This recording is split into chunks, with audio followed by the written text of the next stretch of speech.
Good morning and welcome to the April meeting of the San Diego Regional Water Quality Control Board. Let's start by thanking the City of Mission Viejo for hosting us and letting us use this nice venue. They've always been gracious hosts, so we appreciate it.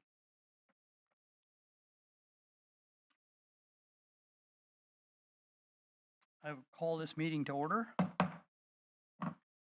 And I'd like to remind all of you that if you would like to speak, there are speaker cards. I think they're in the back of the room there, or you can do it online. I just have two at this time. Today, our Executive Officer Dave Gibson's out sick, and our deputy will be attending remote. We have him online. Chris, too? Okay. So, I guess the first thing we should do is call the roll and see if we have a quorum. Can you do that, Chris?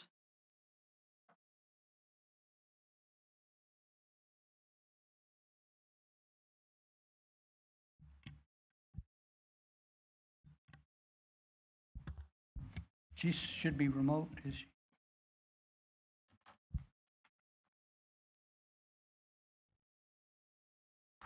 Here. Here.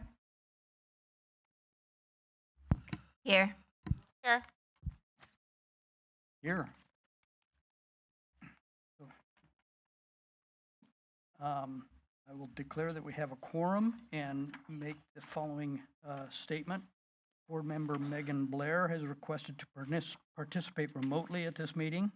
Remote participation requires that a quorum of the board be physically present, which it is. And she must remain at a single teleconference location that is open, visible, and audible to the public. Let's see, Ms. Blair may proceed by participating remotely in this meeting. You do not need to disclose your precise location, but you must disclose whether there are any individuals 18 years or older present in the room, as well as the general nature of your relationship with those individuals. Board member Blair, do you have any individuals over 18 present with you? She's not online yet? Okay. I believe Ms. Blair just joined. Good morning. Good morning. Good morning.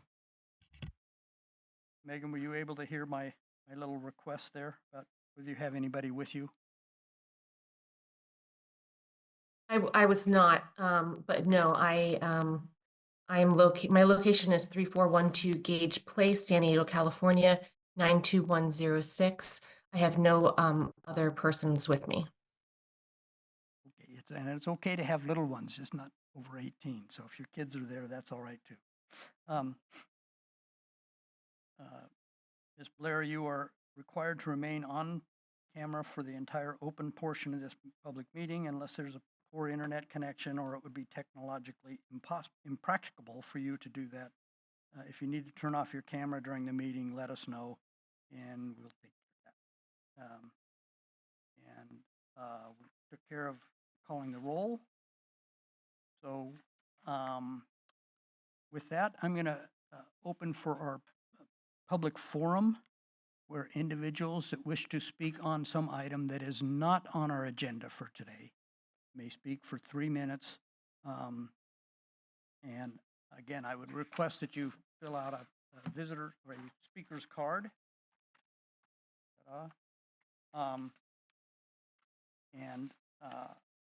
Please be aware of the time limits. I'll be waving at you if you get too long. Yep.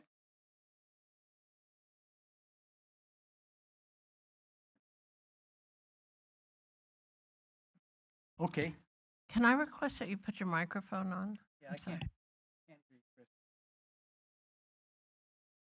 No.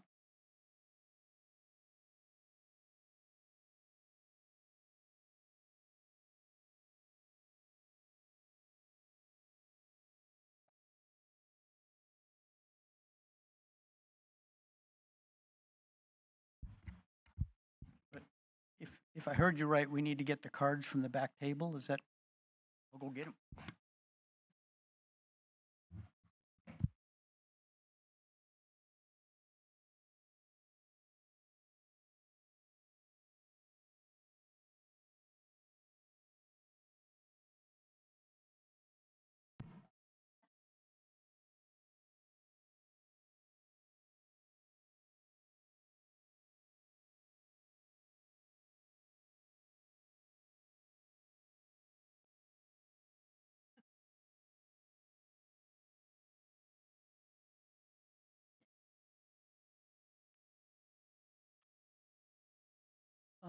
Well, while they hook Chris up, we'll go ahead and I will call the first speaker that I have a card for. And that would be Leslie Handa. Not here, or are you remote? Okay, we'll wait for the to get hooked up. She's the lead ornithologist with San Diego Bird Alliance.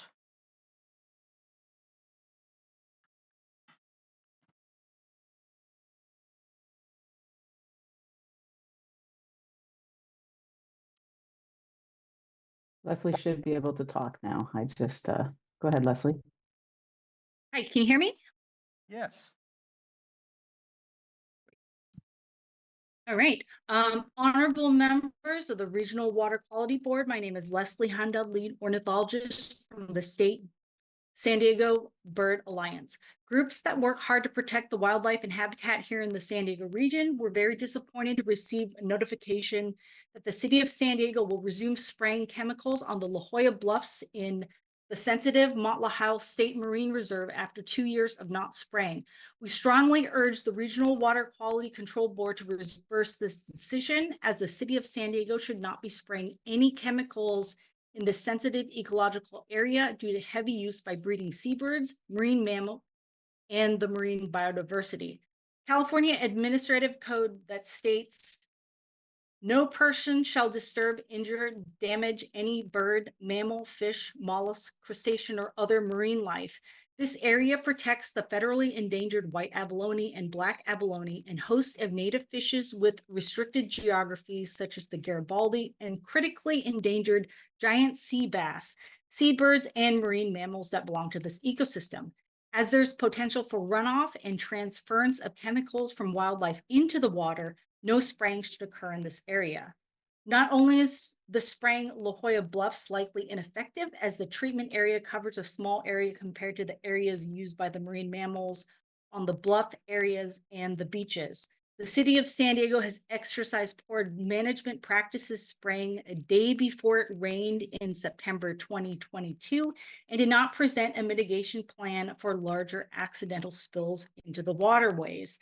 If the Regional Water Quality Control Board is no longer involved, who will provide oversight if the city of San Diego does not adhere to their proposed management practices? We're concerned about the impacts on breeding seabirds, Brandt's cormorant, and western gull that are birds of conservation concern per U.S. Fish and Wildlife Service as conservation priorities in 2024. Per the Migratory Bird Treaty Act and California Department of Fish and Game Code 3503, chemicals should not be sprayed anywhere near young flightless birds or porous eggshells, or in areas where adult breeding birds and marine mammals congregate. Chicks and eggs are especially vulnerable to chemical exposure by transference of chemicals from feet and feathers of the adults when sitting in the nests. Younger birds are flightless up to 8 weeks and are unable to rinse the chemicals off in the water at this time. Ingestion of chemicals by birds from preening feathers or in marine mammals from fur as pups may ingest chemicals on the mothers when nursing is also a concern, as young have lower thresholds from body size compared to humans, and detrimental effects may also exist for less than healthy wildlife. As 2024 was another record-breaking year of warm marine temperatures and oceanic conditions are unpredictable from climate change, marine animals face significant changes to survive. Wildlife illnesses are rampant, with current concerns of domoic acid poisoning in marine wildlife and avian flu in seabirds. Why take this risk exposing wildlife to chemicals when wildlife is already facing other challenges for species survival. The Coastal Act identifies the ecologically sensitive Motlahile State Marine Reserve as a marine protected area per section 632 T14. We strongly urge the Regional Water Quality Control Board to reverse this decision, as the city of San Diego should not be spraying any chemicals in this sensitive ecological area. Thank you. Thank you for your comments. I'm going to follow that with Brian Elliott with the City of San Diego, I believe. The online. Good morning. And Chair, you want me to speak on, is this non-agenda, or wanted to speak on the executive officer's report, item number 3, similar topic to the La Jolla Bluff spraying.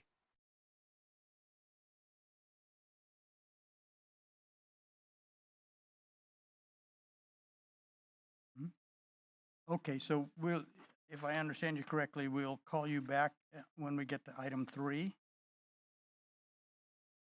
Item 3 of the executive officer's report. Yes, please. Right. Okay, we will. Or I can speak now. It's up to you, Chair. Actually, Excuse me, Chair, we had determined that the people speaking on La Jolla Bluffs would speak during the public forum. Okay, then I can speak now. Yeah, Chair, it would be best if they speak now. And for a correction of the record, item 3 is specific to the IBWC okay. transboundary flow, so it would be item 2, just Okay. for correction of the record. All right. But now would be the better time to keep all the information in one location during the Well, public. I would appreciate that, Mr. Elliott. If you go ahead and go now, then we'll ask you back later if there's a need. Oh, perfect. Thank you so much. Okay. Chair Shaw, members of the board, my name is Brian Elliott. I'm the Deputy Chief of Staff and Policy Director for San Diego Council President Joe LaCava. The Council President's District includes La Jolla and the coastal areas on which this product has previously been applied. For the past decade, it has proven to be a safe and effective method to reduce odor on the La Jolla cliffs. Our local residents and business owners have appreciated the city's use of the odor control counteractant, and the instances of applying the spray have been well known in the area. Following each application, the spraying has stopped the smell, stopped complaints from businesses, and spraying never drew wildlife concerns. Council President LaCava appreciates staff's engagement with the City of San Diego, our vendor, and our biologists in evaluating our application, the best management practices, and monitoring, and making this determination. Thank you, and happy to stay on the line if there are questions for the Council President's office. And I know city staff are on the line as well. Thank you. Right. Well, thank you for that comment. And with that, I'm going to go ahead and call the next speaker, Mr. Beenan, if you're online.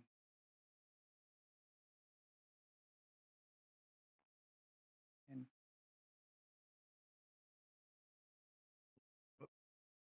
no, Mr. Beenan then. Hello, I'm Carol Archibald from the Sierra Club Seal Society, talking about reasons to stop the spraying on the La Jolla Bluffs north of the coast.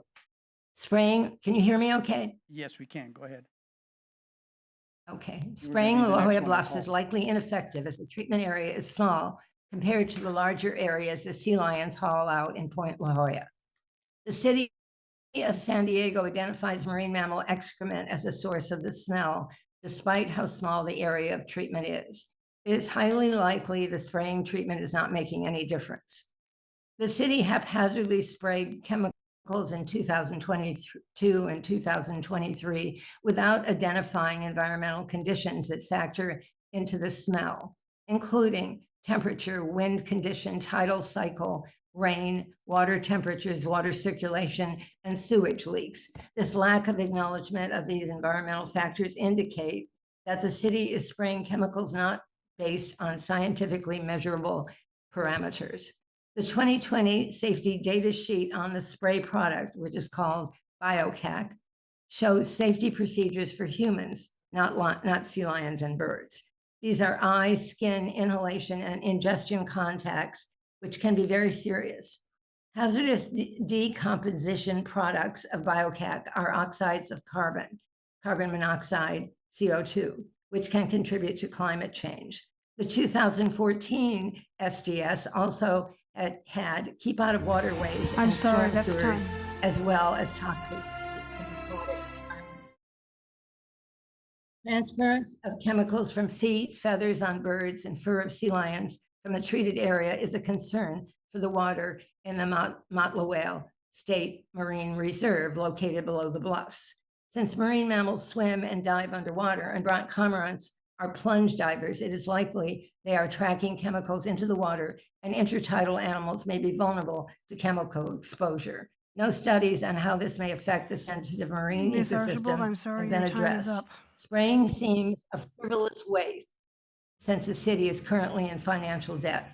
Financial resources are required to purchase product and supplies, hire contractors, a biologist, and staff to manage the spraying.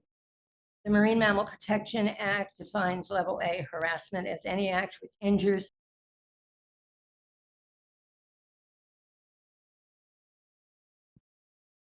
Did we lose- Next, Did we lose Miss Archibald? Or- Ms. Archibald has exceeded her time. Okay, well, I'm concerned because one of the other speakers also exceeded their time, but, all right.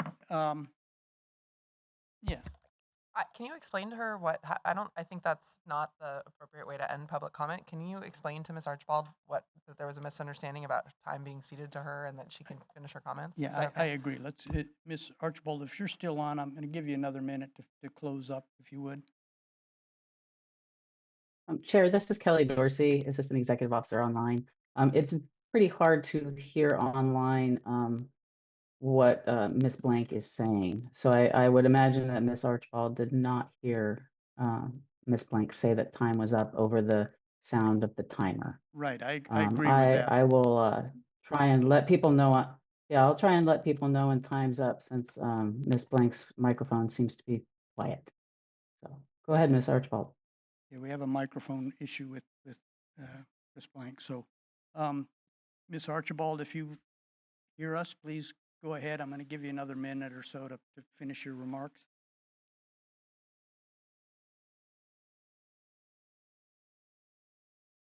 Ms. Archibald, you'll have to unmute yourself. I've given you the okay to do that. Thank you, Kelly. We need your help.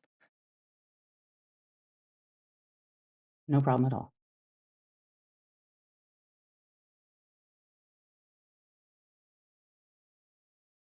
I have given Ms. Okay. Archibald, oh, there we go. Okay, there Perfect, thank go. you. Okay. Okay, Sorry about so that. we'll start again. Spraying in the La Jolla Bluffs is likely ineffective as the treatment area is small compared to the larger areas the sea lions haul out in Point La Jolla. The city of San Diego identifies marine mammal excrement as a source of the smell, despite how small the area of treatment is. It is highly likely the spraying treatment is not making any difference. The city haphazardly sprayed chemicals in 2022 and 2023 without identifying environmental conditions that factor into the smell, including temperature, wind condition, tidal cycle, rain, water, temperatures, water circulation, and sewage leaks. This lack of acknowledgement of these environmental factors indicates that the city is spraying chemicals not based on scientifically measurable parameters. Excuse me, Ms. Archibald. The 2020 safety data sheet on the spray product, BioCAC, shows safety procedures for humans, not sea lions and birds. These are eye, skin. Ms. Archibald, I believe that the chair gave you an additional minute, and I think that time is up. Yeah. Oh, okay. We heard All right, most fine. of your speak. It just at the end, we got cut off there. So I was Thank going to you. give you a minute to make a closing remark, and then we'll move on.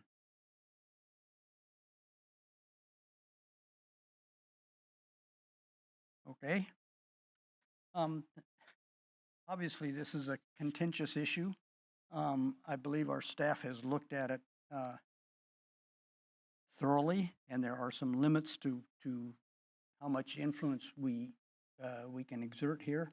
I can assure all parties that if the situation were to change, new information, I encourage you to bring it to staff, and we can consider at that point whether there's an ability for us to get more involved. But at this point, I think I appreciate everybody's comments, and I'd like to move on to our last speaker, who is Mr. Beenan. He's online. Yes, Mike Beenan, with the Laguna Blue Belt Coalition. Please Good morning, review Mr. the Beenan. submitted. Glad to have you back. Yes, thank you. Please review the submitted comments and videos. We are requesting the board to rescind the previous approval for recreational breaching that releases 2.5 million gallons of urban runoff to Laguna's marine protected areas and popular Family Beach. Videos submitted show a woman and dog being swept to sea and juvenile whales at the mouth of Aliso Creek to potentially violate the 1972 Marine Mammal Protection Act. Berm breaching and rushing urban runoff cuts off safe public access and strands visitors from returning to their parked cars. Routine water quality tests show fecal indicator bacteria exceeds safe standards 34% of the time. California has lost 90% of coastal wetland lagoons, serving as critical nurseries for southern steelhead trout. Without any meaningful regulations, we will face more ocean pollution. So once again, please rescind the previous approval for recreational breaching and protect Laguna Beach from inland urban runoff. Thank you. Thank you for your comments, Mr. Beenan. At this point, I'm going to move into our board business. Item number 1, we're going to consider adoption of the minutes from our March meeting. Do we have any comments or motion to approve? I'll move approval. Second. Chris, would you call the roll? Ms. Blair, Aye. Ms. Cantu, Aye. Dr. Olson, Aye. Ms. Tu, Aye. Ms. Warren, Aye. Chair Strawn. Aye. Motion carries. And moving to item number 2 on the agenda. This is time for our chair's report, and is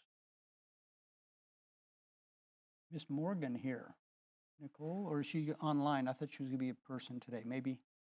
She is attending in person. I believe her flight doesn't get in for another 20 minutes or so. Sure, we'll try and fit her in a little bit later then.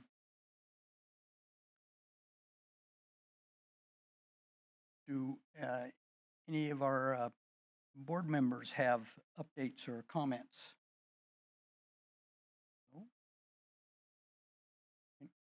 Well, I'll add one. I want to congratulate Celeste on her new grandson. Thank Well, you. no, Granddaughter, yeah. Granddaughter, that's right, I'm sorry. Thrilling. We have to have a lot of clean water available for this next generation, so we got to keep working. Betty, you wanted to? I just wanted to say that it's kind of interesting that Tijuana River made it into the Indian Times. I just saw an article that was published in it, and I think I sent it along to Dave. So It was a good summary. It was interesting. Thank you. With that, then we will move to the executive officer's report. We have that in writing. I don't know how much we want to repeat here, or At this point, Chair, we would just take any questions from the board that they would have on anything that was provided in the executive officer's report. We have staff available for that. Betty? yes, I'd like to ask a question on. Let me get the titles right here. So I don't.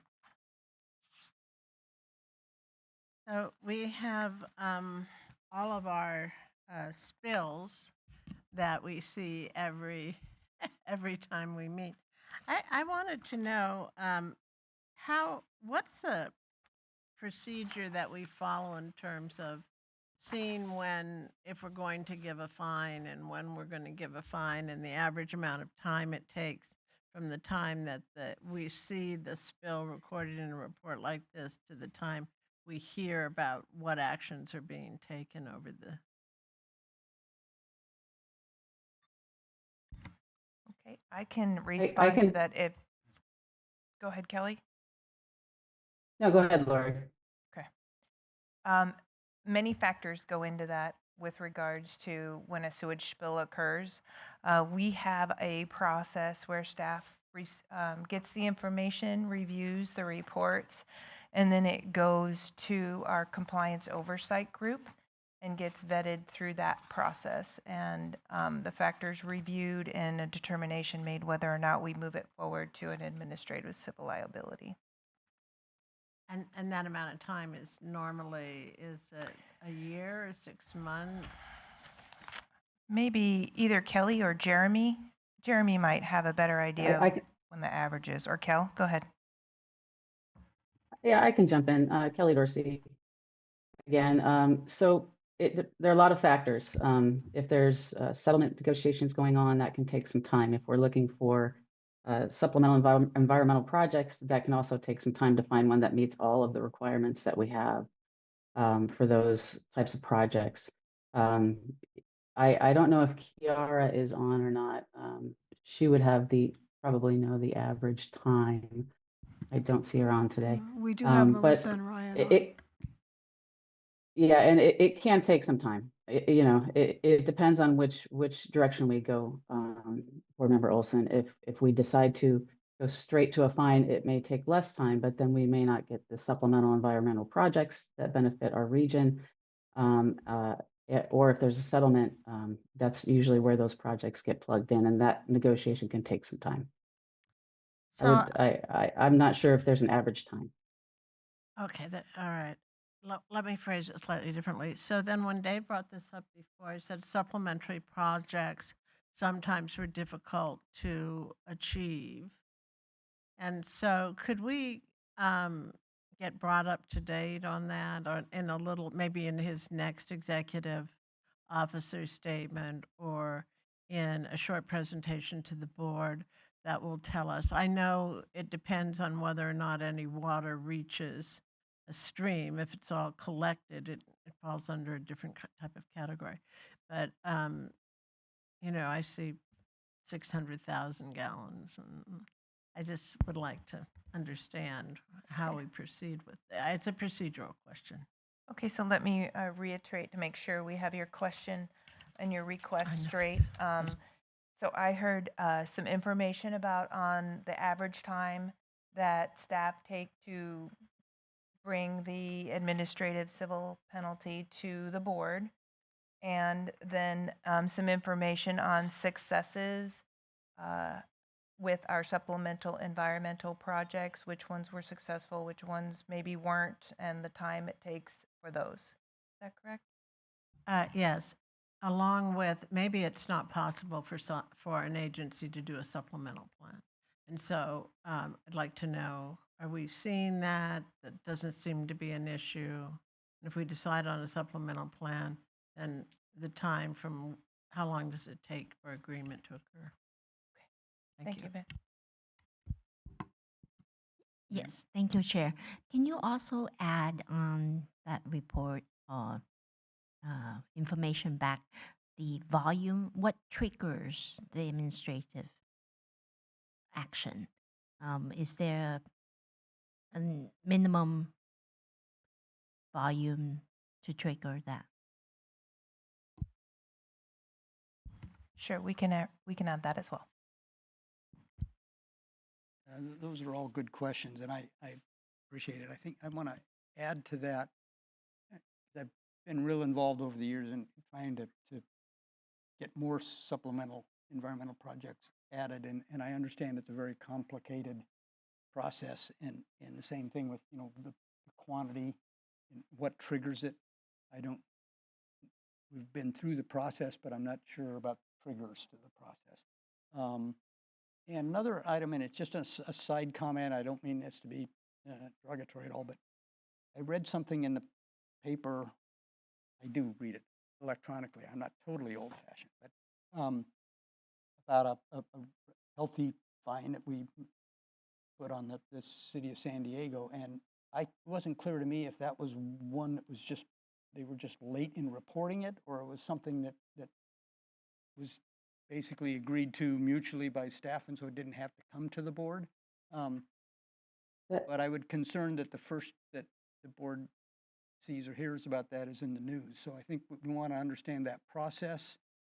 And when there is an agreement that's by staff, that we be at least alerted to that or have some background information before we read it in the public.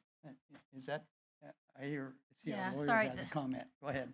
Jennifer Fordyce, attorney for the board. Just wanted to respond quickly on that. So pursuant to the resolution that delegates authority to the executive officer, certain types of settlements have been authorized to the executive officer. Sometimes there's consultation with the chair.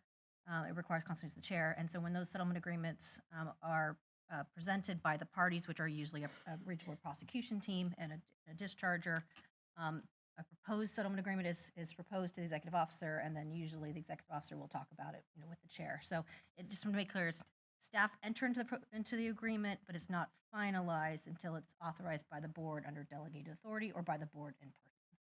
So it's not staff entering into settlement agreements. No, without- I understand, I understand that, the process, and I'm Yeah. totally in support of it, and I'm not asking to try and, change that in any way. It's just, it's because of what brought it up was that the timeframe involved in these things can be very long, and it may very well be that I've had a discussion all about that and just either didn't recollect it or didn't, because of time frame didn't relate to it. So what I'm saying is, when things come up in the press like that, if we have an idea that it's going to make it to that level, we need to come up with some kind of a little information blast that just lets us know, because we could be faced with questions and again, I'm not don't have any problem with the process. I think it's working well, and I was very much in favor of that delegation. I think the process works good. It's just because of the time frame, we can be surprised. Yeah, and I'd like to give you some context for that. When big spills happen, and then staff reviews them, and if they do move to the administrative civil liability down that process, a complaint can get issued, and then discussions may start for settlement. So some of the lag in this case might be that you've read something in the paper after the complaint was issued, but the matter is still being discussed at the staff level, and the information will be brought to you as board members as our process moves forward with briefings and ACL issuance. So I think we might be in that zone right now where you read something in the paper before maybe you heard more information from us as your staff.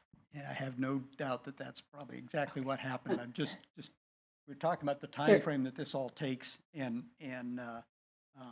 it's probably something I need to do a better job of, and that's trying to communicate and stay up to speed on that. And I know we've had some people out sick lately and whatever, so that may be part of it. Mr. Chair? Chair Strawn, this is Kelly Dorsey. If I can just say something real quick. On the particular item I believe that you're discussing, that was a public notice on the settlement. For settlements, we do have to put them out for public comment. And that item is scheduled to come before the board in June of this year.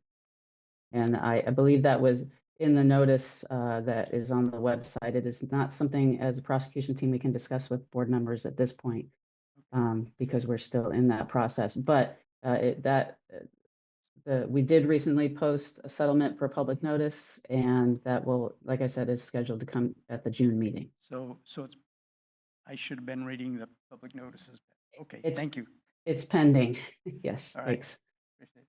Go ahead, please. Since we've brought up how long it takes to start from the process of a spill to the final decision, I think all parties would agree it takes way too long. And the Water Board is the first to agree that it takes way too long.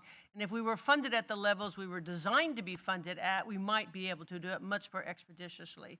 So it's usually just a simple an issue that we don't have the staff available to do the very meticulous work that's necessary to get to a fair resolution at the end. And I just feel compelled that I have to say that. Very good comment. Thank you. With that, unless there's any Miss, more. Mr. Strawn, I'm sorry, our state liaison has arrived. Yeah, there you are. Okay, well, let's step back then. Nicole, would you want to go ahead and give us your update now, and then we'll move to our transboundary flow issues.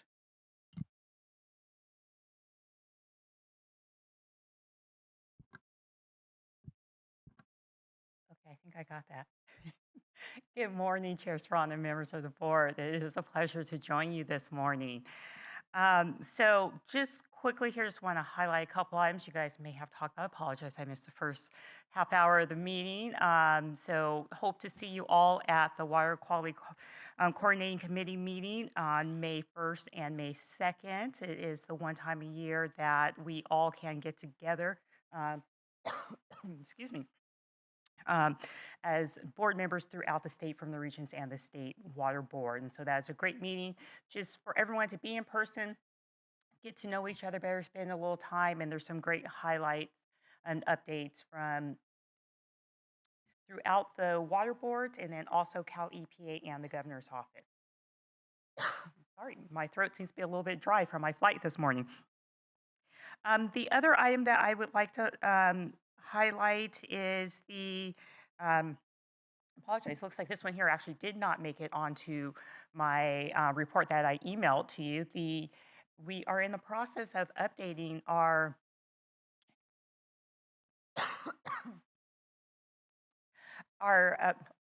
had pause real quick here and grab some water.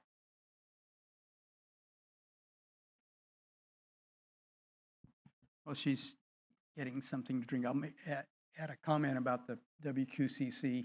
I have had a chance to look at the agenda. I think it's going to be an interesting meeting. So those of us that can make it in person, if you're online, it's going to start at 10 o'clock. They're going to start the start time a little bit later to allow people to get there, and it will finish by 1 o'clock on the second day. So if you make it. Yeah, it'd be great to see as many of you in person as possible. The other item, so the State Water Board is in the process of updating the clean water and the drinking water, the intended use plans that go with our state revolving fund. So annually we do update, let's back up here, the policies that go with the intended use plans.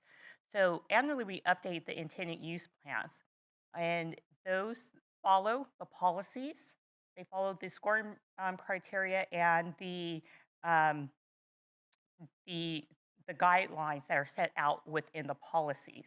So annually, we update the intended use plan, which says this is how much money that we have. Here is how that money is going to be distributed. Now, the policies do not get updated annually. Those are only updated every few years. And so this is one of the years that we are updating that policy. So that is something in addition to the intended use plans to pay attention to.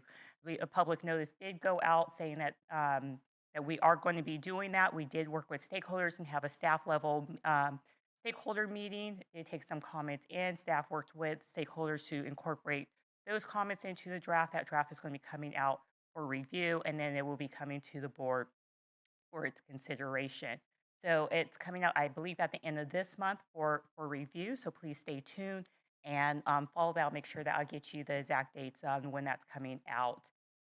So did want to highlight that item there also. I am available if there are any questions. Okay, seeing none. Thank you. And I understand you're going to join us for our tour this afternoon. I am. I Good. am looking forward to it. Thank you for the invitation. With that, we'll move to item number 3, which is the Special Executive Officer's report on transboundary flows. I think we've all seen that. Does the board have any questions, and does staff have anything you want to add?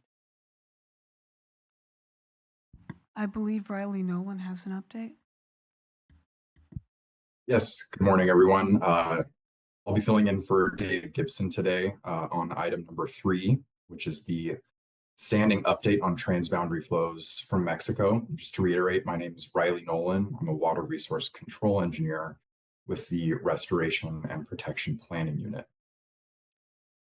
So I have a spoken update today. I don't have a presentation to go along with it, but I'll give my update. And if board members have questions, I'm happy to entertain them after my update.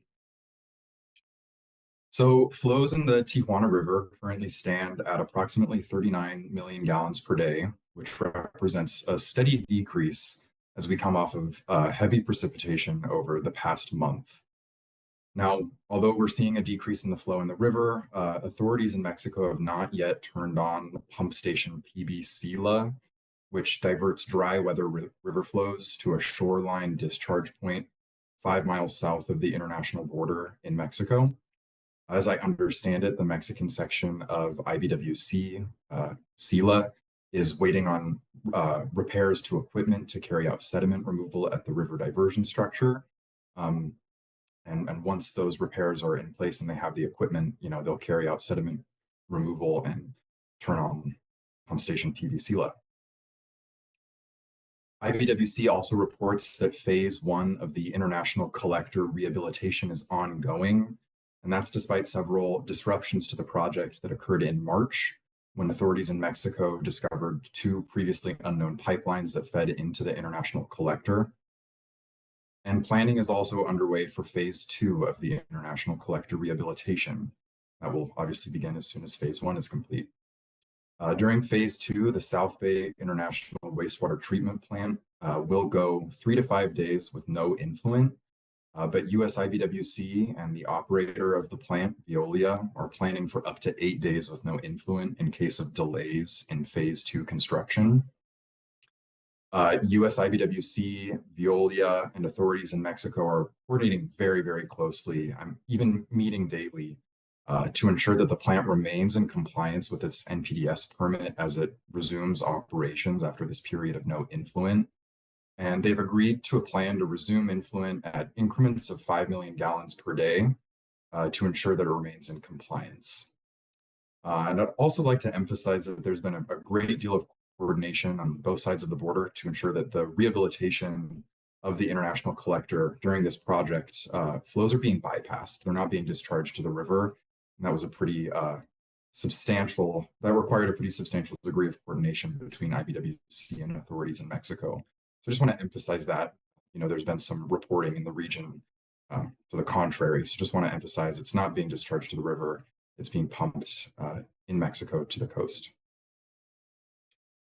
Now, US IBWC reports that there have been no structural problems with the levees in the Tijuana River Valley or with the South Bay International Wastewater Treatment Plant, and that's despite the heavy rain that we saw in the region over the past month. There have been some issues in Tijuana, most notably the collapse of a 36-inch collector called Sanchez Taboada, which occurred in mid-March, and that did result in temporary transboundary flows to the Tijuana River. The State Public Utilities Commission in Tijuana, SESC, is repairing the collector and expects those repairs to be completed by the end of April this month. And in the meantime, US IBWC actually lent a pump to authorities in Mexico to divert the flows from that collapsed pipeline and pump them into an intact segment of Tijuana's wastewater collection system, which of course prevents that wastewater from entering the river. It's nice to see that coordination. US IBWC has also reported to us that they've completed sediment removal at Goat Canyon and Smuggler's Gulch, the canyon collectors. These canyon collectors capture dry weather transboundary flows and pump them, which are then pumped to the South Bay International Wastewater Treatment Plant. However, excessive sediment loading from Mexico requires a significant degree of maintenance on IBWC's part to ensure that those canyon collectors can function properly. So we're happy to hear that they carried out sediment removal there. I'm happy to report that on March 13th, the United States Environmental Protection Agency formally accepted the Lower Tijuana River Indicator Bacteria and Trash Advanced Restoration Plan, or ARP. You may recall that the board adopted a resolution in December of 2022 approving the ARP and directing the executive officer to enter into a memorandum of understanding with IBWC and EPA to facilitate implementation of projects in the June 2023 record of decision between US IBWC and US EPA. And those projects, if fully implemented, are expected to result in a significant degree of control over dry weather transboundary flows. And through accepting the ARP, EPA has acknowledged that this project fulfills California's obligation under the Clean Water Act's Section 303D program to develop a plan to restore water quality in the lower Tijuana River. I'm also happy to report that the Tijuana River Trash Boom, which was a pilot project deployed in December of 2024, has held up during the wet season thus far. It's located immediately downstream of the international border in the Tijuana River Flood Control Channel. And the nonprofits Ultraterra and Rural Community Assistance Corporation, or RCAC, oversee the project and received $4.7 million in funding from the State Water Resources Control Board to design and build this trash boom.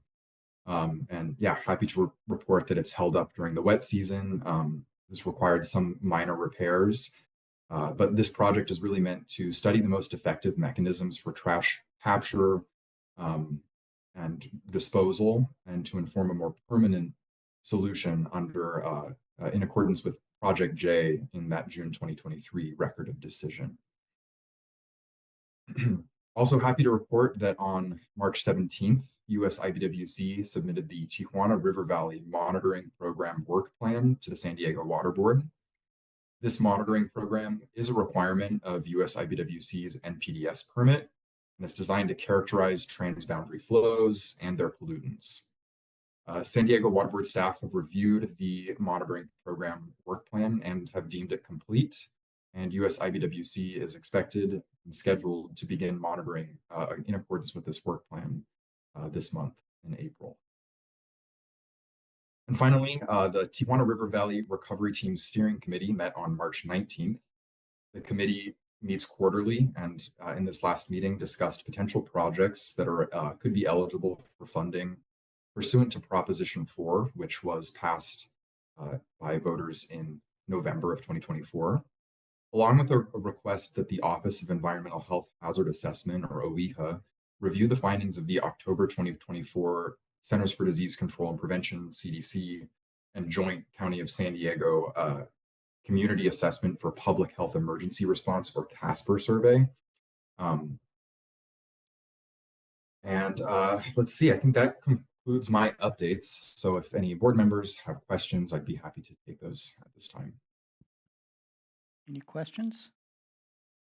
Go ahead, Betty. Yes, I would like to ask, what was OHIA's conclusion, and what further studies did they think were necessary after reviewing the CASPER report?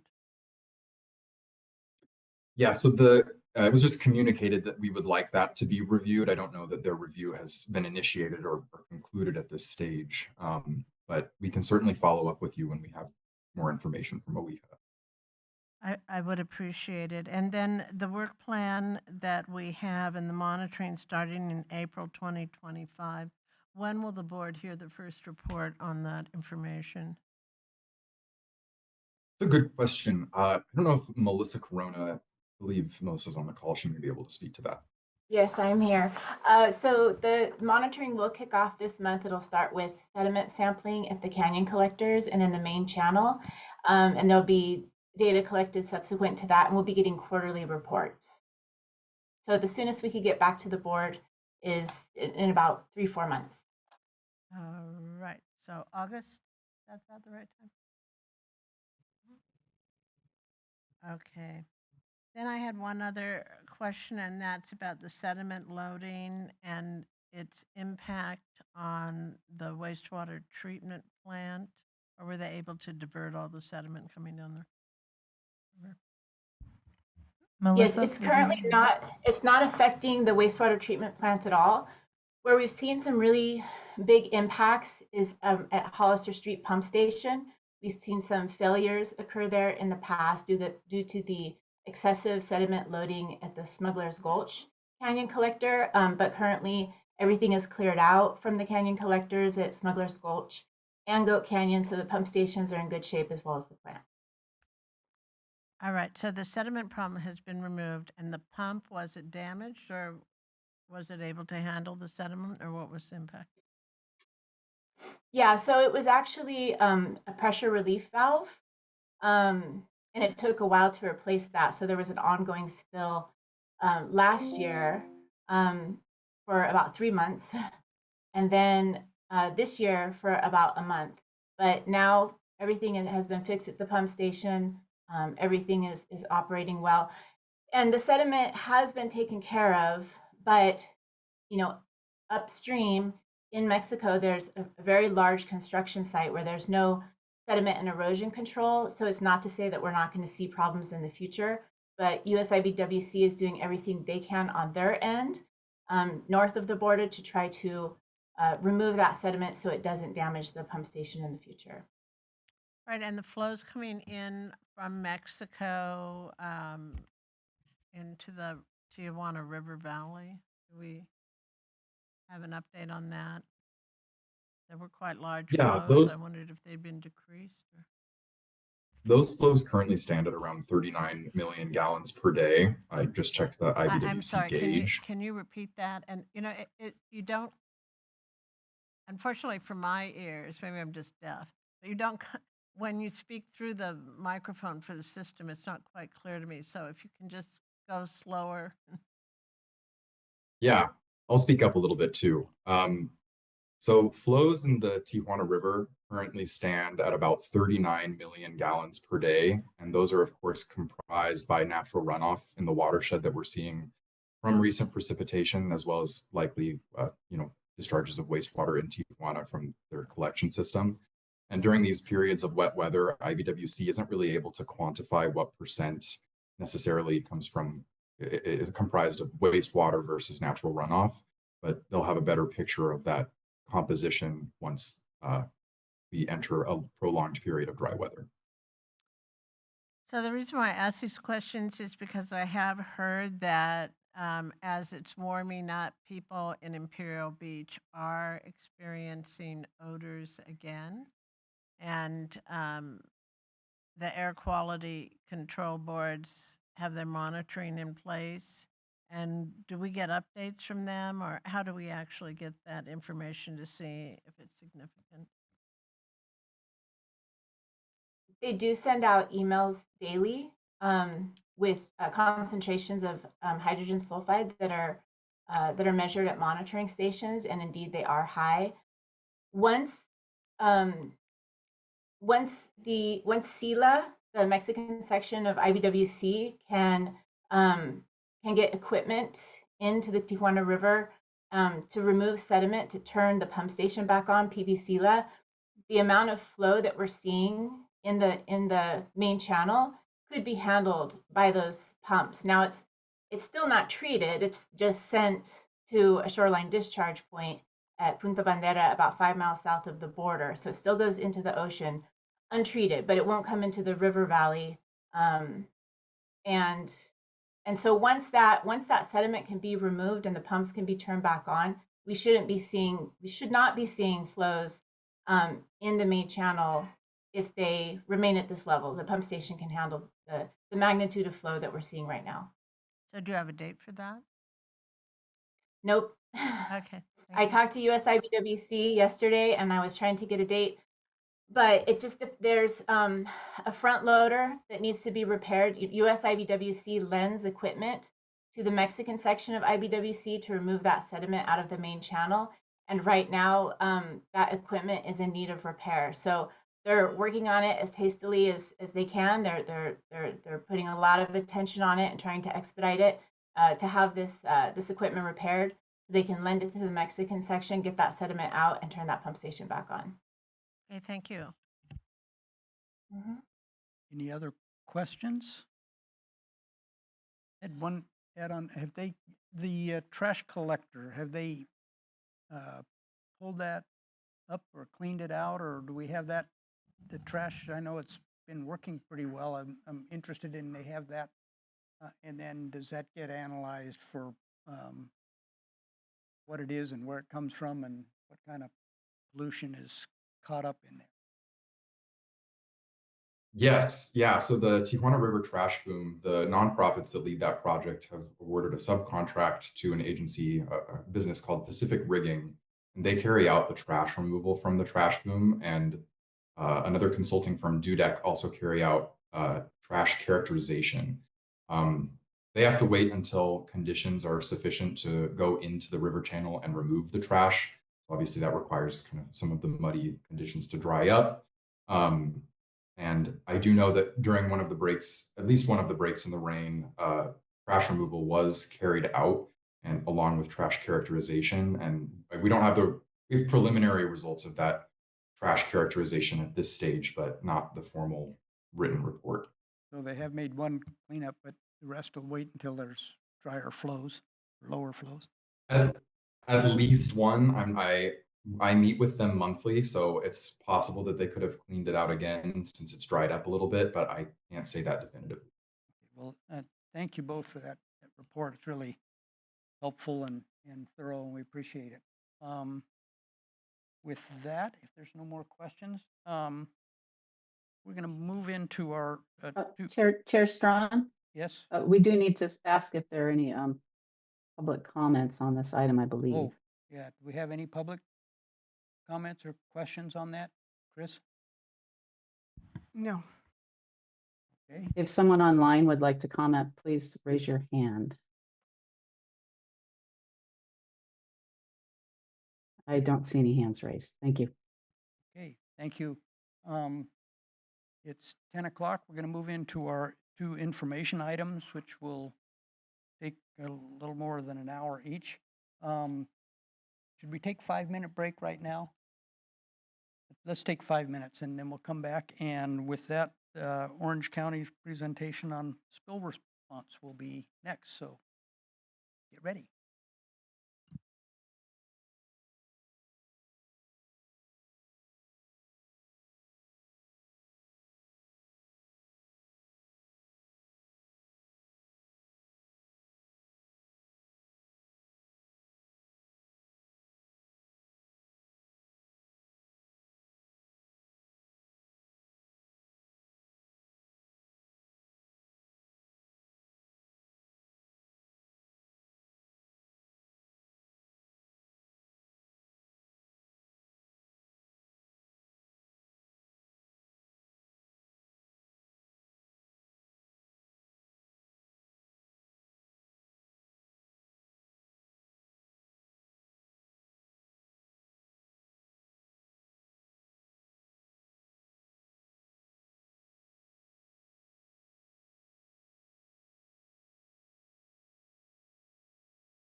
gather together here. We're 5 minutes is up.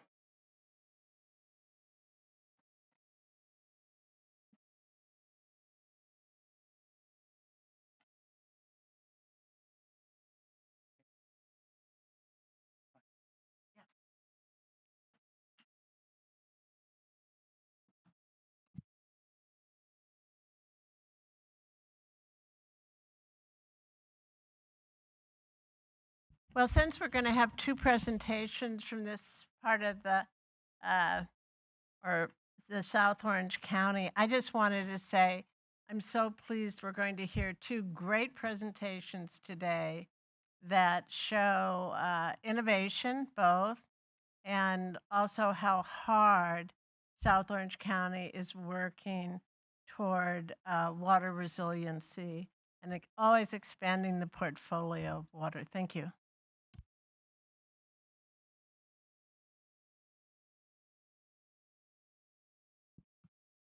Yeah, I see our board member had to go around to use the other restroom, so, but go ahead, is this an information item? If you're ready to go ahead and start your presentation.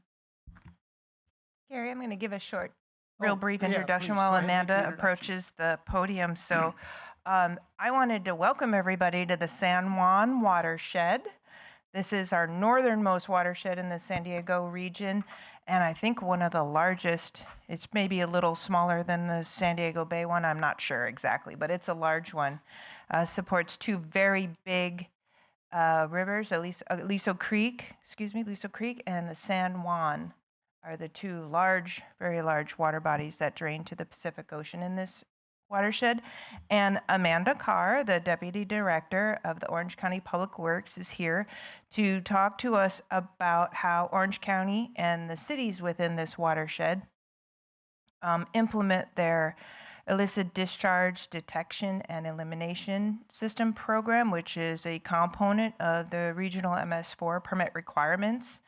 Overall, in this region, we have 39 co-permittees that implement these types of programs throughout the region. But and these IDDE programs are really one of the ways that the board uses its existing authorities to regulate discharges into a municipal separate storm sewer system to protect the beneficial uses. So with that, Amanda, I'm going to toss it to you. Thank you very much, Chair Strawn, members of the board. I'm excited to be able to share with you, and it's very timely based on your earlier conversations about sewage spills and responses by the board. I'm going to take you to the moment it happens and when it's reported and what we do. So a portion, well, I'll be talking about a portion of our IDDE program, which is actually emergency spill response. So it's a very long title because we we wanted to kind of give you the path of where do we start. So, oh,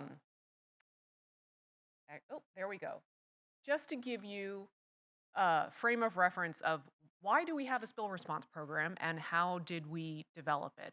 So as Lori mentioned, we have IDDE requirements within our MS4 program to respond to illicit discharges and illegal connections. We are also all required, each municipality is required to have a water quality ordinance that lays out the requirements for addressing when spills occur and also how we can then have the legal authority to enforce on those spills. So back in 2002, well, actually, I think you probably are aware through previous presentations that I've made, the Orange County Stormwater Program is a collective program. The county and the Orange County Flood Control District are, well, the county is the lead permittee. We have a cost share program where with all of our cities, collectively, we develop the common programs that all cities follow. We are in 2 regional boards. We have 2 separate MS4 permits that generally point us in the same direction. And back early in sort of the MS4 history, they were very, very similar. You know, we were on the same renewal cycles, et cetera, et cetera. As permit renewal has happened, boards have taken slightly different tracts. So our programs have separated a little bit. I now have a North County team that focuses solely on responding and guiding the Santa Ana region permit, and I have a South County team led by Grant Sharp, who I know you're all familiar with, who heads up our South County program and works collectively with our South County cities.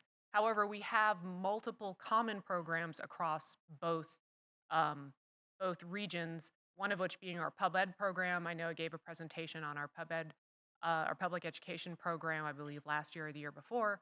Our spill response program is similar, where this is a county-wide program. Actually, instead of 34, we have 31 cities who are part of this joint agreement to handle spill response in a common manner. 3 North County cities, larger North County cities, Newport Beach, Huntington Beach, and Anaheim have their own program, primarily because they have a fire department and their own hazmat. So they have the capabilities to handle spill response in-house.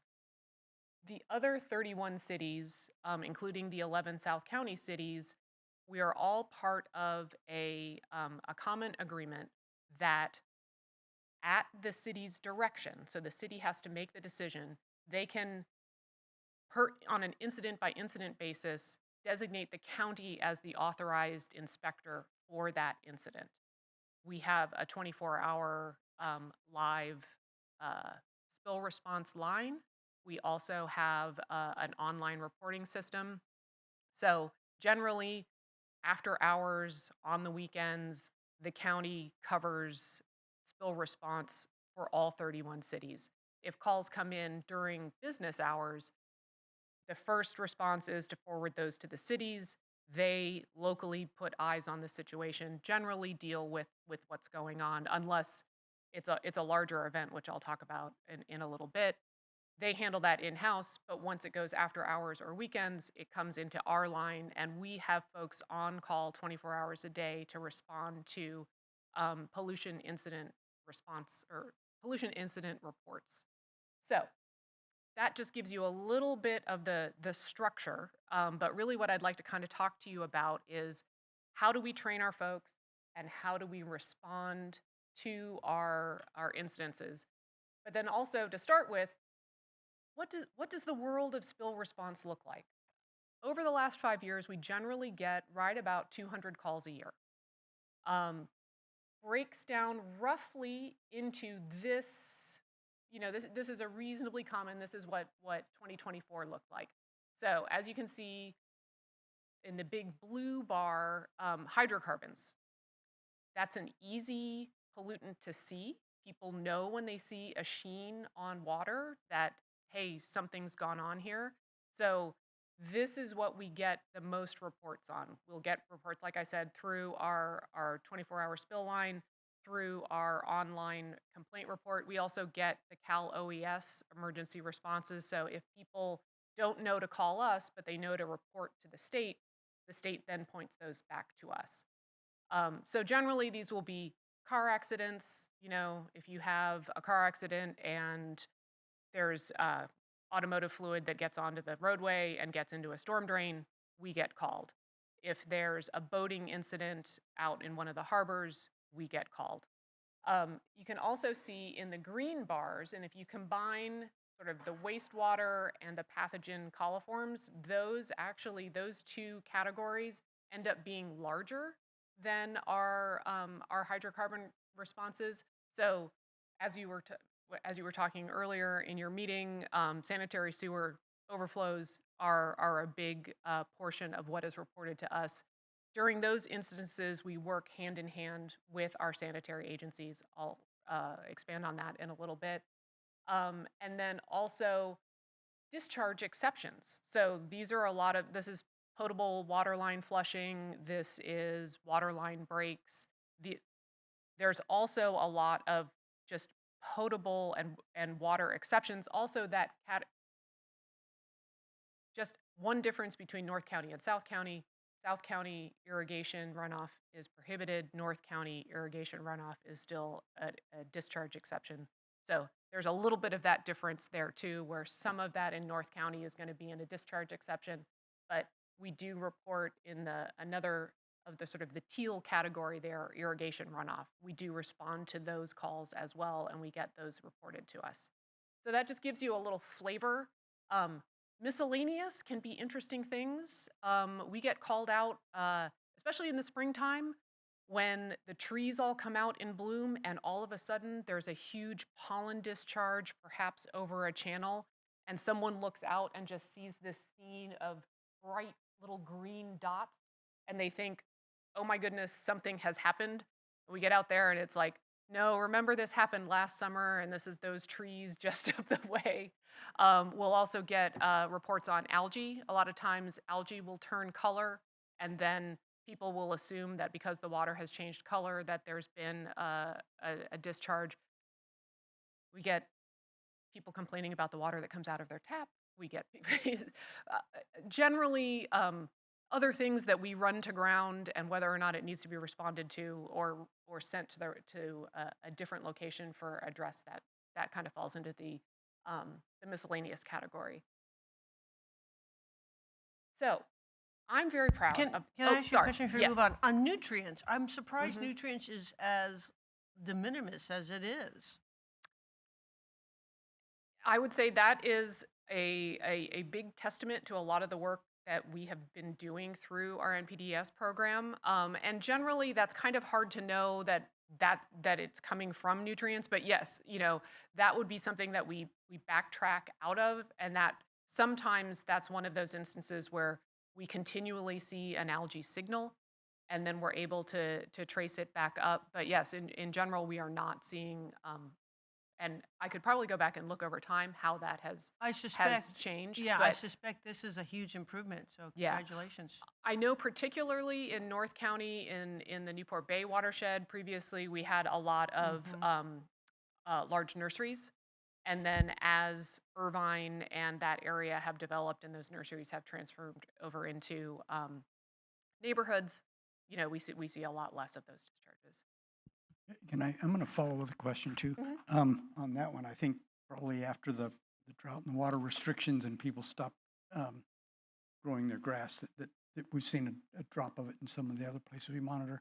I was going to ask about the hydrocarbons. Do you get a lot of false reports? I mean, I lead a volunteer water monitoring team down on the San Diego River, and for years we were reporting that there was oil sheen, and then we had a wonderful lady that was a professional geologist, I guess, and she reported that sheen we were seeing, because she could go down and take down with it iron oxide or something, and it gets on the surface and you get the sheen. And we realized that for the most part all of our reports of oil spills weren't. It was a natural bacteria that grows on. Do you get a lot of false reports, or We are you do able we to do track get those? a lot of mystery reports, and also the initial report, they generally tell us what they're seeing and what they think it is, and then is it that when we go out and investigate, it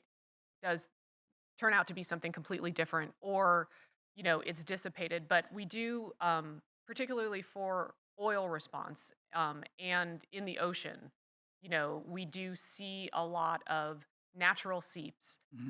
In general, what's coming into our spill lines are incidences at gas stations, or industrial discharges, as well as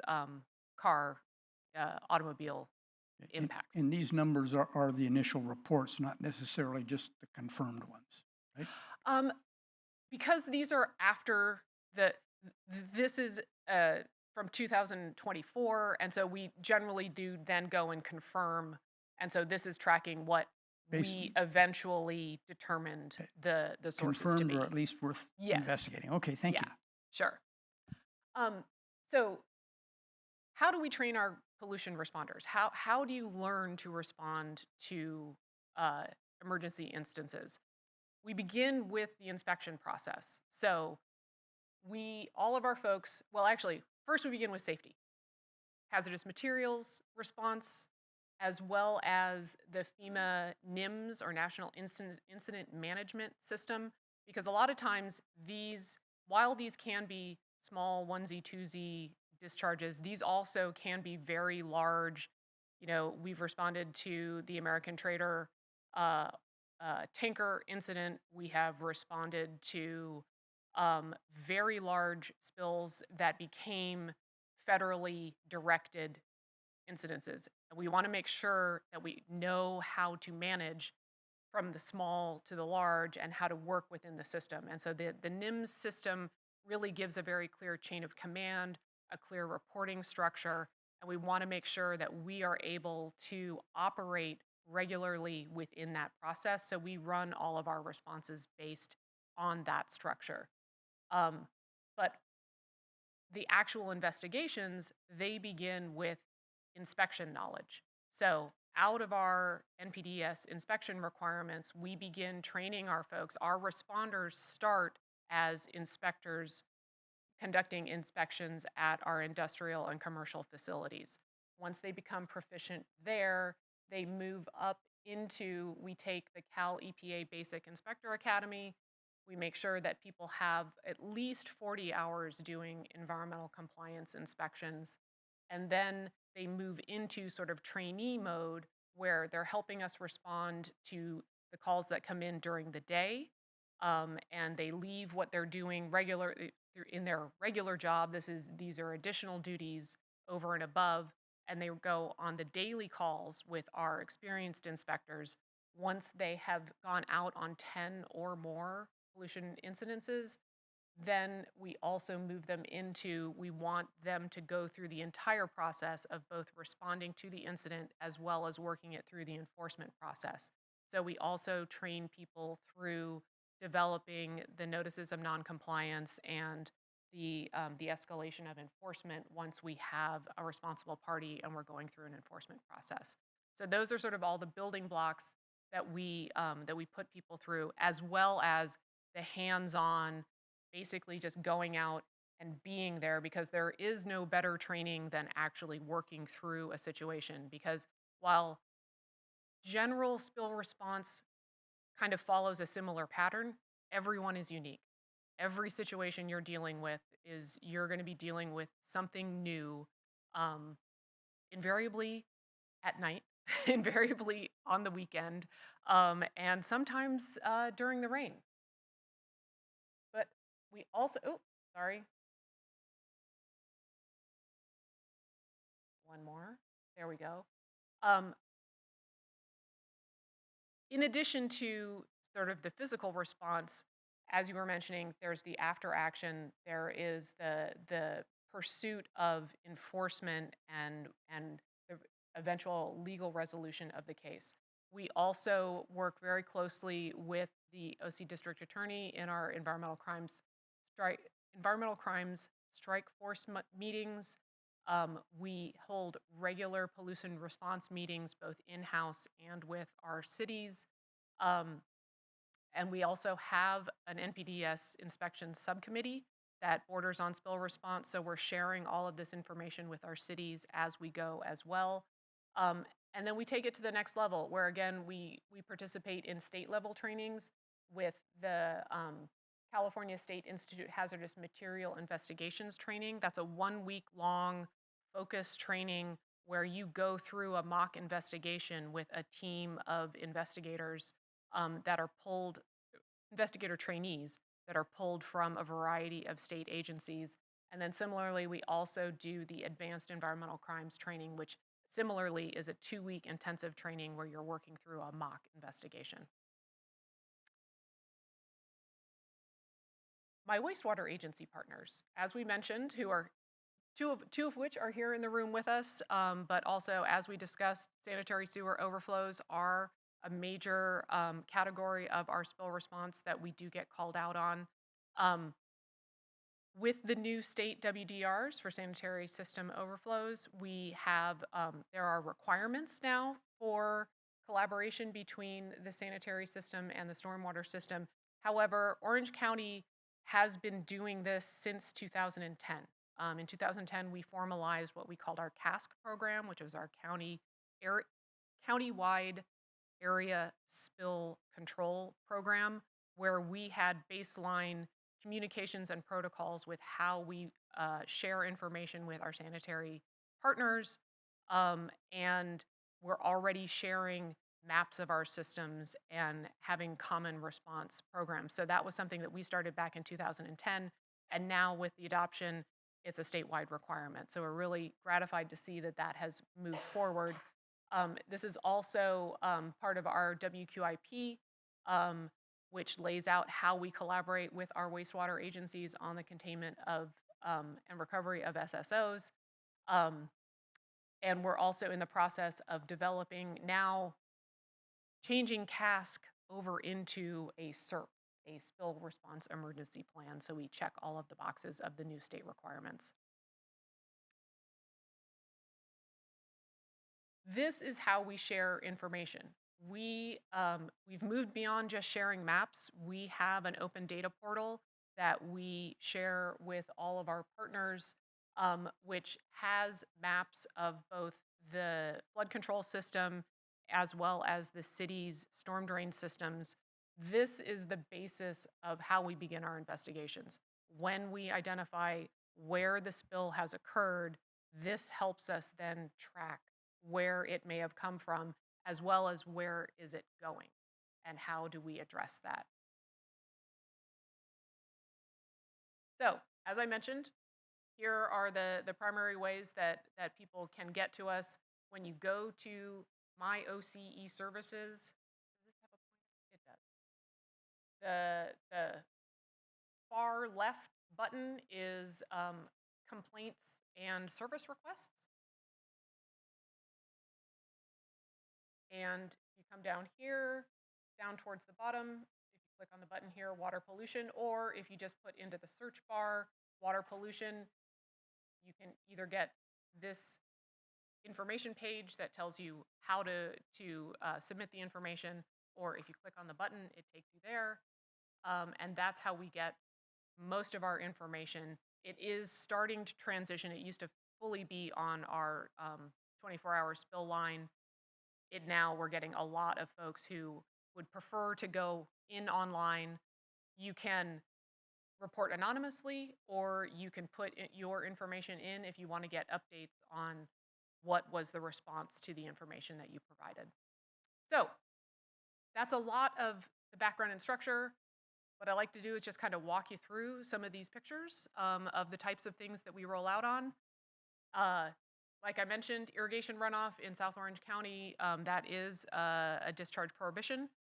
So these are the types of instances that we go out. We also get called on automotive detailing. Those, as you can imagine, because they're pretty transient, timing is key. But a lot of times we'll find that it's the same. Well, if we're getting multiple calls, it's one particular business that is probably not doing things correctly. And by the time we get to them, we're able to address that issue. This was an interesting situation. We had a company that was putting in a new industrial fire suppression system. They were using some very old pipe that had a lot of rust inside the pipe. And when they flushed that system, this is what came out to the into the storm drain system and into the channel. So as you can see, this was a pretty visible major input. Actually, it was interesting. The property owner, when he realized that this was happening, he sent his team out to the channel along with our spill response contractor, and they worked to clean up this area as well. So this was, I think, one of those unintended consequences when they didn't realize the impact that this activity was going to have. And then once they did, both, they fessed up to it very quick. This was not something that they were trying to hide, and they also participated in the response. So I just had a question. So this is a fire suppression system that was flushed. So it's not required to be discharged to the sewer. It's allowed to be discharged to the street or a storm drain. I'm going to turn. Yes. So It is supposed to go into, does it go?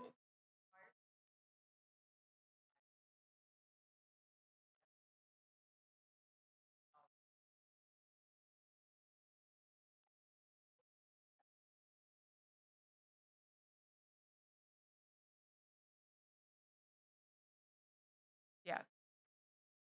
Yeah, so this was this is not a regular activity. So this was an on-site decision that, oh, we need to clean these pipes out, you know, and did it without knowledge of the proper way to discharge fire suppression or hydrostatic testing water. So it was a lack of knowledge and understanding. And Amanda, so it's not an authorized discharge. This is not authorized to go and be discharged into the MS4 system without proper BMPs. And it sounds like from what Amanda is saying that they realized that real quickly, and especially because this is so visible. If the water was clear, but still maybe had dissolved pollutants in it, I don't think we'd be, earmarking this one as a something to look at. But this sort of discharge, it could go to the sewer, but they would need permission to go to the sewer, and that would cost money too. So usually this gets addressed under this sort of program, the IDDE program, and gets controlled with BMPs, but not in this case. Yes, not in this case. Fats, oils, and grease. When restaurants or strip malls are not maintaining their facilities correctly and we get a clog in that system, it then results in generally a sewer overflow because there's a blockage in the system. This is an area where we do a lot of coordination with our healthcare agency because they will be called out on these, and they also conduct our restaurant facility inspections. This restaurants generally hop on pretty quickly once the incident becomes clear because healthcare will shut their water off to make sure that the spill, to stop the spill from continuing, they'll shut the water off to the building. If the water is shut off to the building, the restaurant can't operate. So that tends to spark action quite quickly. And as you can tell from these pictures, this will happen at night. This is when we get called, is because it happens after hours, and out we come. Sorry, quick question.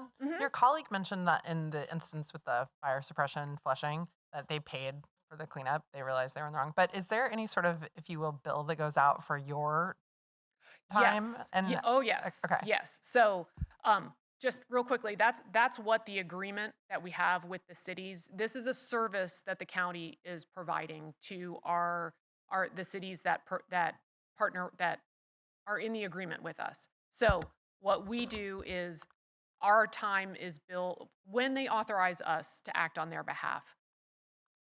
They get charged our hourly rate. We have spill response contractors to actually do the physical cleanup, who we direct on contract. And all of those costs then get billed first to the city, but then through our investigations of identifying the responsible party and going through the enforcement action, that was my we question. then generally recoup those. The city then recoups those costs from the responsible parties. Thank you. Yeah. So it's basically pay as you go.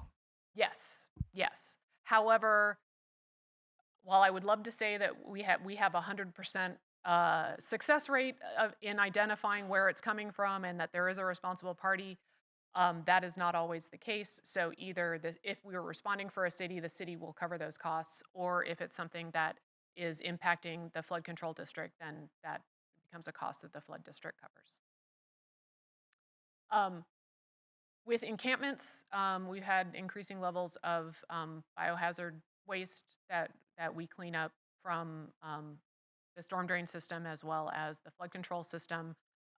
When these are generally reported to us either by residences or a lot of times by our maintenance and monitoring staff who are out in the facilities. When we see these sorts of impacts, we have our contractors come out and address them. Can I ask a question? Just in terms of count of your close to 200 incidences, how many of those are encampments? Those will be, we actually track in, there are two ways. So I would have a hard time giving you exactly that amount. Roughly about 5% of our calls were bacteria related, and that would be where that would be categorized. However, we do have an encampment button on our services that goes to our operations and maintenance team. So there may be some that go directly to that encampment button, as well as the flood control district has dedicated inspectors where their sole role is to look for the beginnings of encampments. They are monitoring, they're going along all of our flood control channels looking for signs of encampment establishment. And then once they see that happening, we have an outreach team and a sheriff. We've got a response team that comes out. They make contact with the folks who are there, and then our O&M team comes in and clean. Once the people are hopefully connected with services, our O&M team comes and responds, cleans up the area, and most likely repairs the fence or whatever the issue was for the beginning of the encampment. Believe it or not, this is Rainbow Lane. Literally, this happened on Rainbow Lane. This was a residential paint spill where the homeowner's young son knocked over a 5-gallon bucket of red paint in the back of their truck. And I think his panicked response to having 5 gallons of red paint in his truck bed was to hose it out. And then I think you can see where perhaps all of a sudden you would go, that was not a good move. So yeah, we responded here. We have also identified through this process sewage and storm drain cross connections. This was not in your region. This was in North County, but there was a connection actually that we fear was a long-term connection, but was identified and corrected. And then also, Amanda, Mhm. real quick, can you inform the board, how did you make that determination that there might have been a cross connection? We identified through visual evidence that there was most likely sewage coming out of a storm drain. We then went up the storm drain, were able to identify a connection into the main box channel of where it was coming from. It was going to a single facility. We then worked with the city to get those construction plans, went through that investigative process, and were able to identify where there was a missed connection during the construction of the building. And it was luckily it wasn't a constant. I mean, part of the reason why it took so long to identify was because it was in an area that didn't, the toilets in that area weren't used on a daily basis. And so it wasn't a constant discharge. It was a very intermittent discharge, but once it was identified and we were able to trace it back up, we did find a cross connection that was then, they had to go in and undo. And this resulted, as you were talking about, this did result in enforcement. This did result in a long-term project. This facility now actually has a on-site environmental coordinator, which they didn't previously have, but that was all part of the settlement process. They also we have an Adopt a Channel program, which is sort of similar to the Adopt a Highway concept. They adopted this section of channel. There were a lot of steps, but they were also, there were enforcement actions that were taken.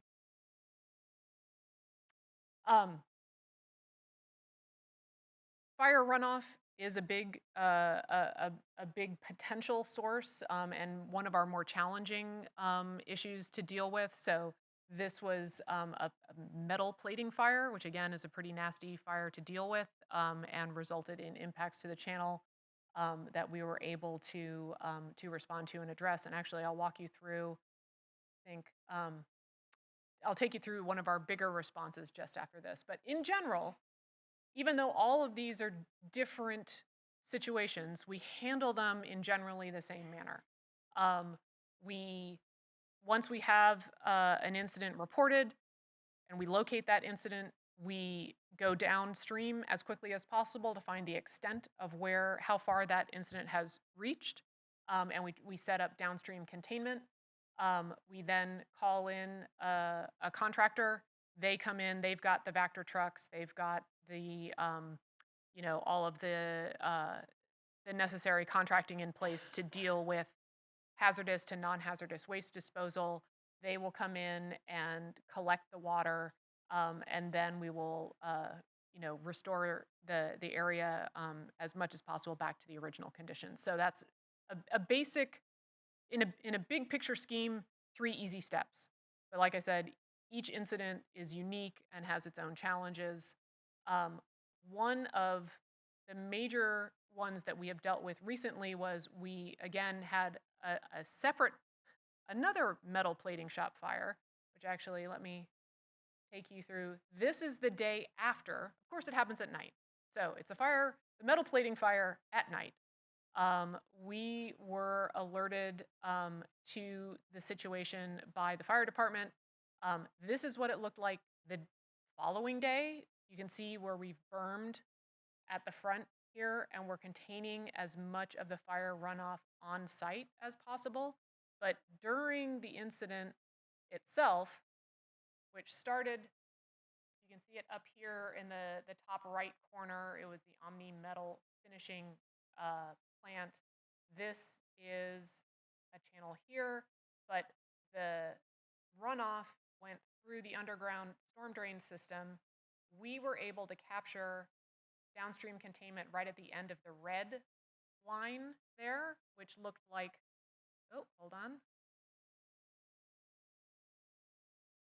which looked like this. So based on that interactive mapping that we had, our contractor was able to go to the furthest downstream point. We also had monitoring that was being done, looking for, basic indicators of impact, turbidity, pH, because we're needing to do this in the field live. This is not stuff that we can send out to the lab to say, hey, can you give me a reading on this? This is what we can do with test kits in the situation where we determined at this point in the downstream system, the fire runoff had not yet impacted. So they were able to get into the storm drain, set up containment within the storm drain to make sure that the water was stopped at that point. And then they were able to, where did my picture go? All of these are storage tanks where the water was then captured and pumped and held in these tanks, which kept it from moving downstream here into Fountain Valley Channel. And then down here is the Bolsa Chica wetlands. So if this fire runoff, if this heavy metal laden fire suppression runoff had made it, it would have gone into some very sensitive habitat. So this was held on site in these Baker tanks for a significant period of time until it could be correctly characterized, and then it was sent off-site for disposal at an appropriate facility. So this was, I think, a really good example of when everything goes right, even though everything is going wrong with a metal plating fire in the middle of the night. But we were able to get out and respond and make sure that it didn't have really significant downstream impacts.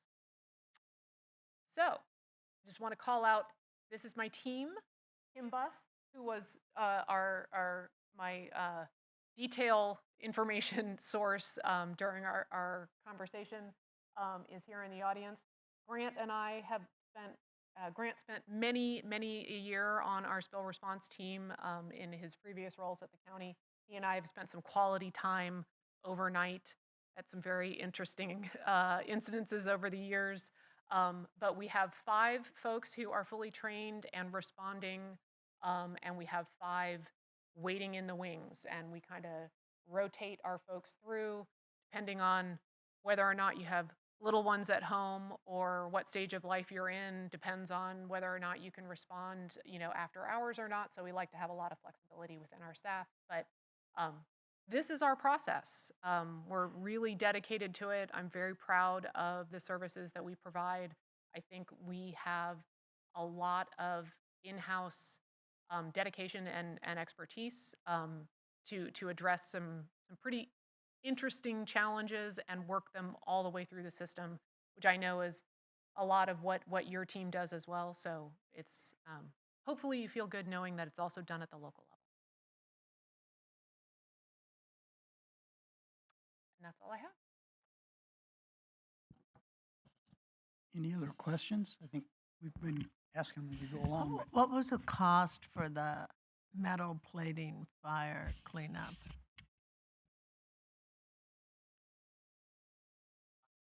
Oh no, cost. How much did they clean up? That was about $500,000.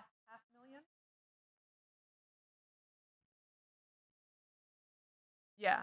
Yeah, ultimately about $300,000. 375,000? Yeah, 300,000. Well, roughly $300,000. Okay, thank you so much. Yeah.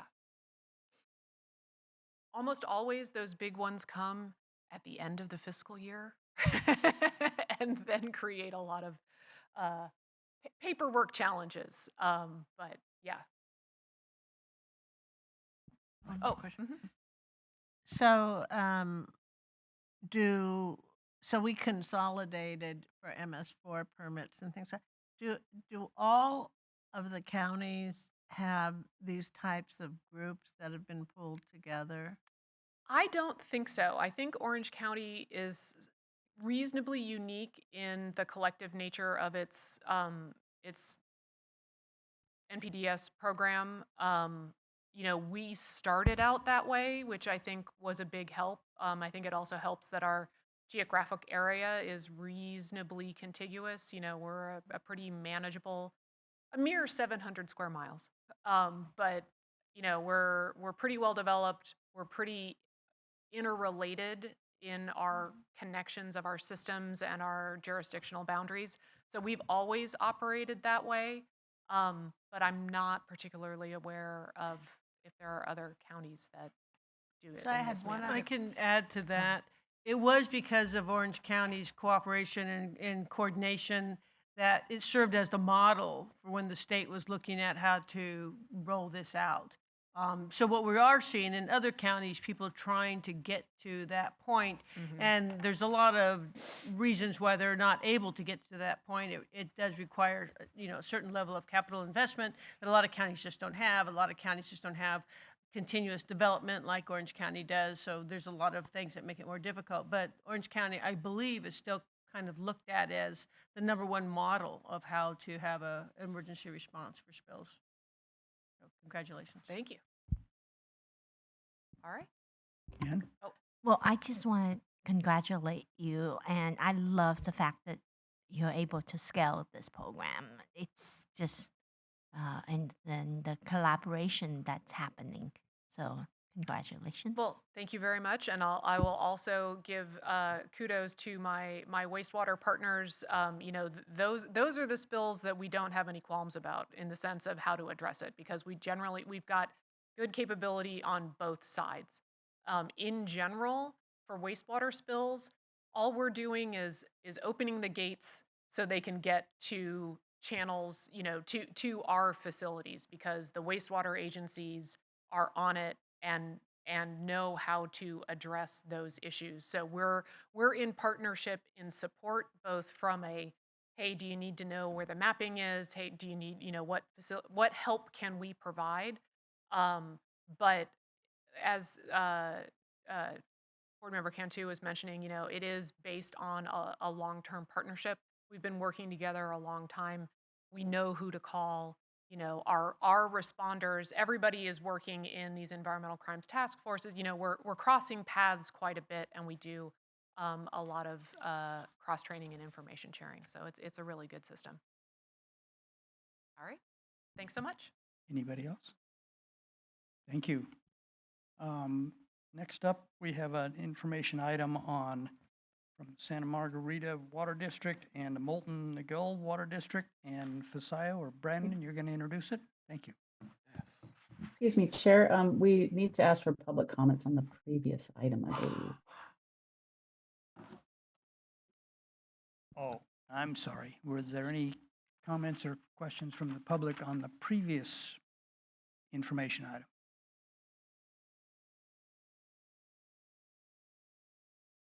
None? I don't see any hands online. Thank Online? you. No?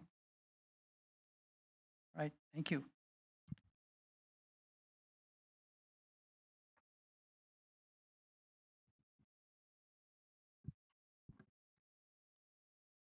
Here we go. Hi, Board Chair Strawn and fellow members of the board. My name is Brandon Bushnell. I'm a water resource control engineer working at the San Diego Water Board in the Water Sustainability and Protection Unit. Today I have the honor of introducing Santa Margarita Water District and Molten Niguel Water District as they present on some updates to their water supply and diversification projects. We'll start off with Santa Margarita Water District. Here today we have General Manager Robert Grantham, their Chief Engineer Tricia Butler, as well as their hydrogeologist Mike Blazovic to give this presentation.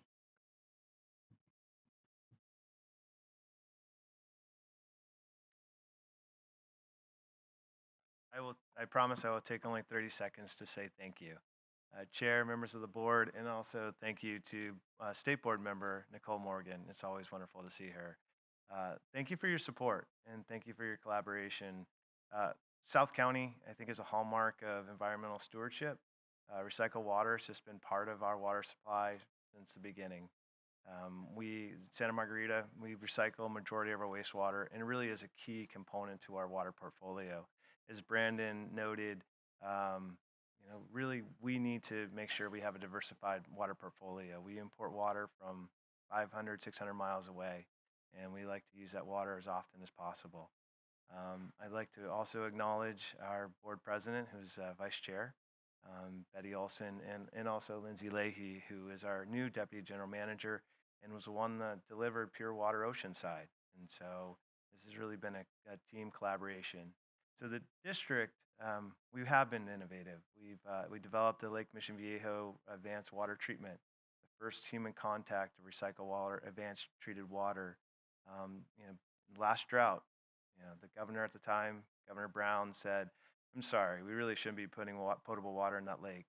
And so it was a collaboration, a public-private partnership, where we were able to actually provide water to maintain the aesthetic of the community, but do so in an environmental way.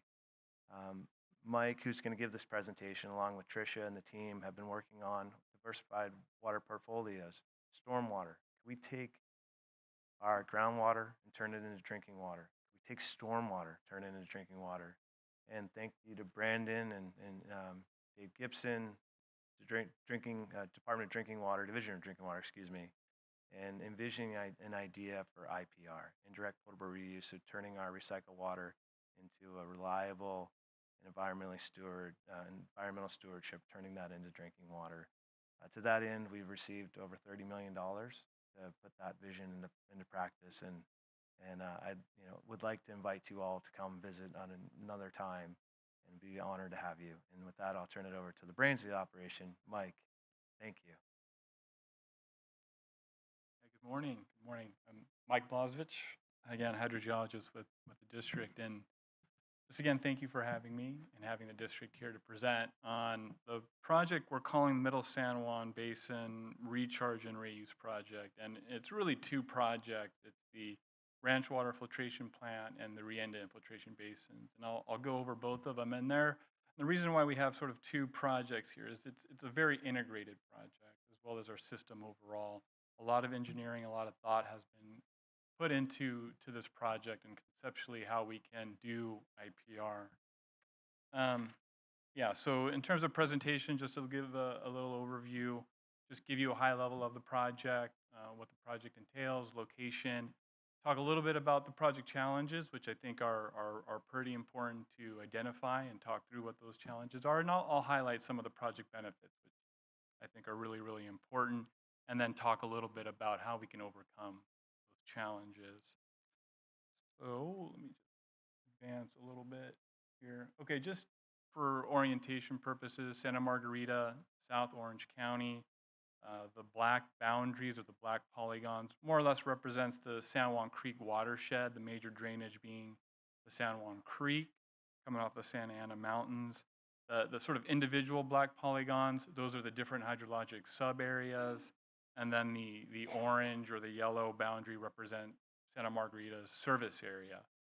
The Rienda infiltration basins are located in the middle San Juan HSA, and then the future Ranch Water Filtration Plant is located in the Cañada Chiquita HSA. So same map, what I did here in overlay in yellow is the rough boundary of our groundwater basin, and it is considered a coastal groundwater basin. And I think similar to a lot of basins along the coast, it's shallow, it's alluvial, typically poor water quality, high salts, TDS, chlorides. We have a lot of iron and manganese in our water. These are challenges for I think a lot of coastal basins. The other major challenge for us is that the basin, because it's shallow, narrow, there's not a lot of storage. There's not a lot of groundwater we can pump year in and year out. We do have to rely on Mother Nature to allow rainfall to come down onto the ground, infiltrate, and recharge the basin. So it's a really dynamic basin in terms of storage. And then urbanization, of course, really challenging when we're thinking about putting in major facilities, putting in a groundwater well, let alone a recharge basin, really challenging because of just the land use restraints. Okay, so this is kind of more of a focused location of our project area, and this is kind of within the middle San Juan HSA for the most part. And what I'm trying to do with this image, and I apologize if it's a little blurry, but I want to highlight that a lot of work and a lot of engineering has been done to put in a lot of facilities to make this future project work. And so I'll just kind of walk through kind of conceptually of how a project like this would work when we're talking about introducing recycled water into a basin. So number one, that's the location of our Chiquita Water Reclamation Plant. That's where we're producing tertiary treated recycled water. Wastewater or tertiary treated wastewater, recycled water goes out from Chiquita within our distribution system, goes to our different reservoirs. For this particular project, it can come down this existing purple pipe along what's called Cal Camp Road, transect the Rienda infiltration basin shown as number 4, and then we can pump it up to Trampas, which is our 5,000 acre-feet seasonal storage reservoir for recycled water. From Trampas, that water can go to the infiltration basins. And so what we envision the recycled water that could be spread at the infiltration basins would likely be a blend of water coming directly from Chiquita, but most of it would probably be coming from the stored recycled water at Trampas. Now, once the water is spread at the recharge basin, it's going to infiltrate vertically, right? And then it's going to move horizontally, sort of in the direction of what I'm showing as a blue line. That's really the San Juan Creek. It's going to follow that same flow path. That's the direction of the surface water flow. That's the direction of groundwater flow. And the water will keep moving and get picked up by at least 3 source wells for the ranch filtration plant. These are existing wells in the basin owned by RMV at the current time. That water then would get extracted and pumped up through repurposed lines up to right next to or adjacent to Chiquita is the ranch filtration plant, the future water filtration plant, where we would treat the water, meet all drinking water standards, and again, moved up through existing pipelines to our existing potable reservoir. So a lot of facilities have already been built. The Rienda infiltration basins themselves have more or less been constructed. Let me get to that.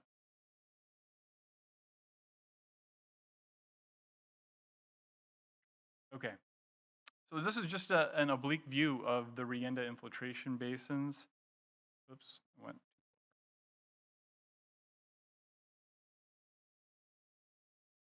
sorry, it's kind of okay, yeah, here we go. So oblique view of the infiltration basins and just kind of how they would work. is the orange arrows represent where the stormwater and dry weather flow would be directed into these sort of cement lined forebays. The water then would either spill, or we can potentially move the water out of the sort of forebays and into what we're calling a pre-treatment basin. This is probably going to be some sort of vegetated low flow channel with the goal of just trying to drop off some of the sediments that's in the stormwater and dry weather. Probably do some nutrient removal because of the vegetated channel. What we envision is sort of like a distribution hub with probably some additional filtration, again, to just remove some of those sediments and then be able to move them in either cell.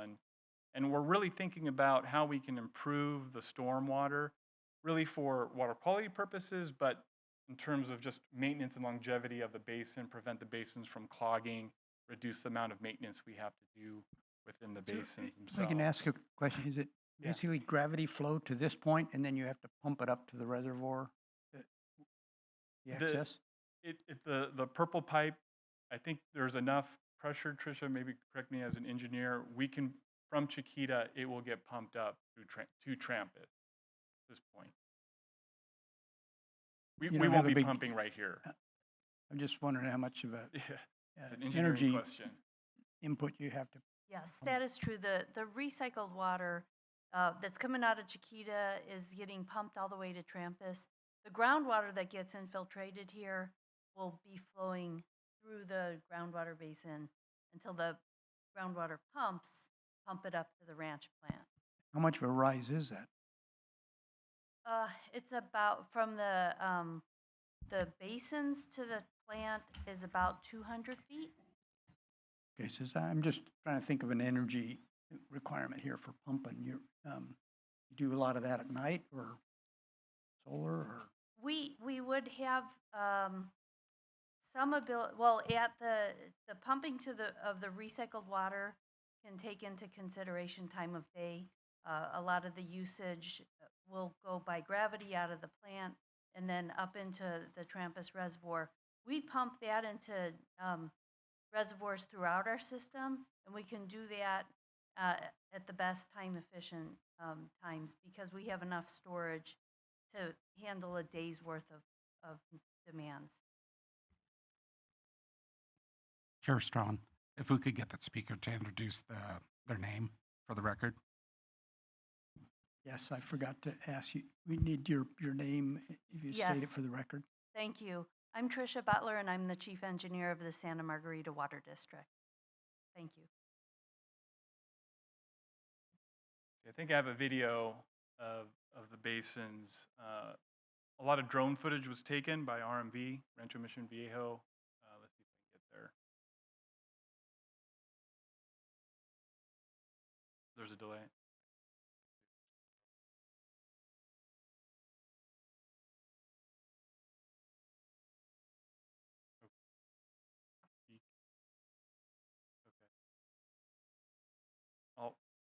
I'll just, I think I'll skip that video.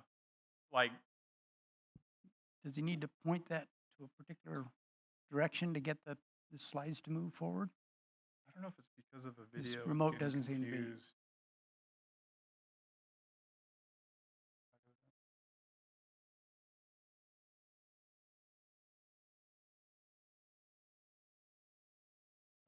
Get some help there, thank you.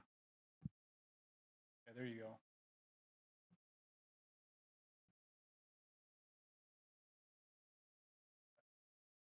Yeah.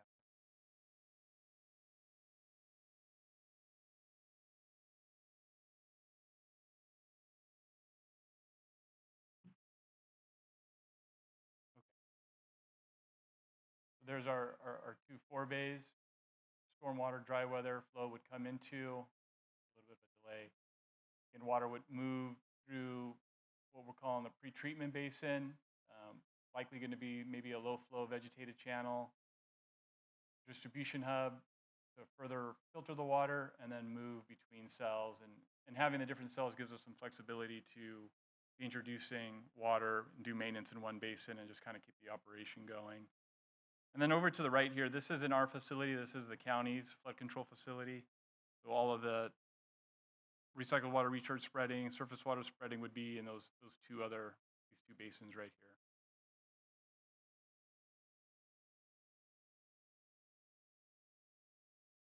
Okay. Okay, so the project for us, we broke it up into phases, and not so much like construction phases, but really water source. And so for phase one, we're just looking at groundwater in terms of a project, just taking native groundwater from the basin and sending it to the ranch filtration plant. And that ranges between 800 and 2,000. And this is potable, like product water.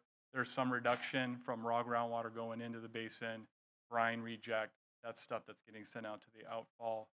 Phase two is a combination of groundwater and surface water runoff that's going to come into the basins, and the surface water consists of both surface water or storm flow and dry weather flow. And then phase three is the combination of the groundwater, surface water, and recycled water. And so the range, if we're just looking at groundwater on the low end of 800, we'd like to be able to get at least 5,000 acre feet of recycled water, but that's going to be dependent on how the basins take the infiltration, any downstream impacts to that amount of recycled water. Okay, so project benefits. We do think the project is aligned with several components of the governor's strategy for a hotter and drier California. Certainly a project like this would reduce imported demands, generate a new local water supply. Like I said, being able to introduce recycled water as a form of managed aquifer recharge would help stabilize the groundwater basin, so we're not so dependent on dry weather or wet weather, and that if we go through 3 or 4 months, a year of dry conditions, we have enough groundwater, augmented groundwater, to support our wells, to support the ranch filtration plant. Reduces excess recycled water discharge. I think the way we operate now, very little, if any, from our wastewater plants discharges go into the ocean. With the ranch filtration plant, and we do have the San Juan groundwater plant, there is the brine reject that goes out into the outfall. And that's about 20 to 30% of the raw groundwater that comes into the plant. That's usually about the reject percentage that will get sent out to the outfall. The SNMP, the recent SNMP that got approved, did talk about the ranch filtration plant as a benefit in terms of improving water quality in this part of the basin, in that we know the TDS is high with the groundwater, but with the ranch filtration plant, treating the water to TDS levels below imported water concentrations, and then as that water gets moved throughout the sewer shed, used up and sent back to Chiquita, that TDS would be lower, and then ultimately with time, the groundwater basin should receive a benefit in terms of that improved water quality. Robert mentioned we did receive over $30 million in grants, both for the ranch filtration plant and the Rienda infiltration basin. So just also to put into a little perspective that we have been talking to DDW and Regional Water Quality Control Board staff about this project. We started, I think, in maybe early to mid 2023. Just really introducing the project to the staff. Conceptually, we had more than a couple different ideas of different areas we can recharge, different ways of introducing the recharge.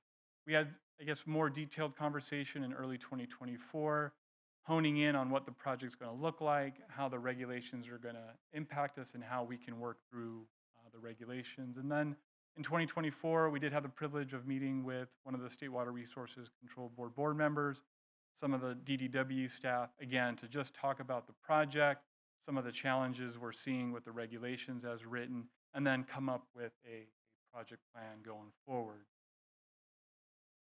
So challenges, it really comes down to water quality. A lot of work and a lot of monitoring has been done in the Middle San Juan HSA to show that the majority of the groundwater basin is impaired.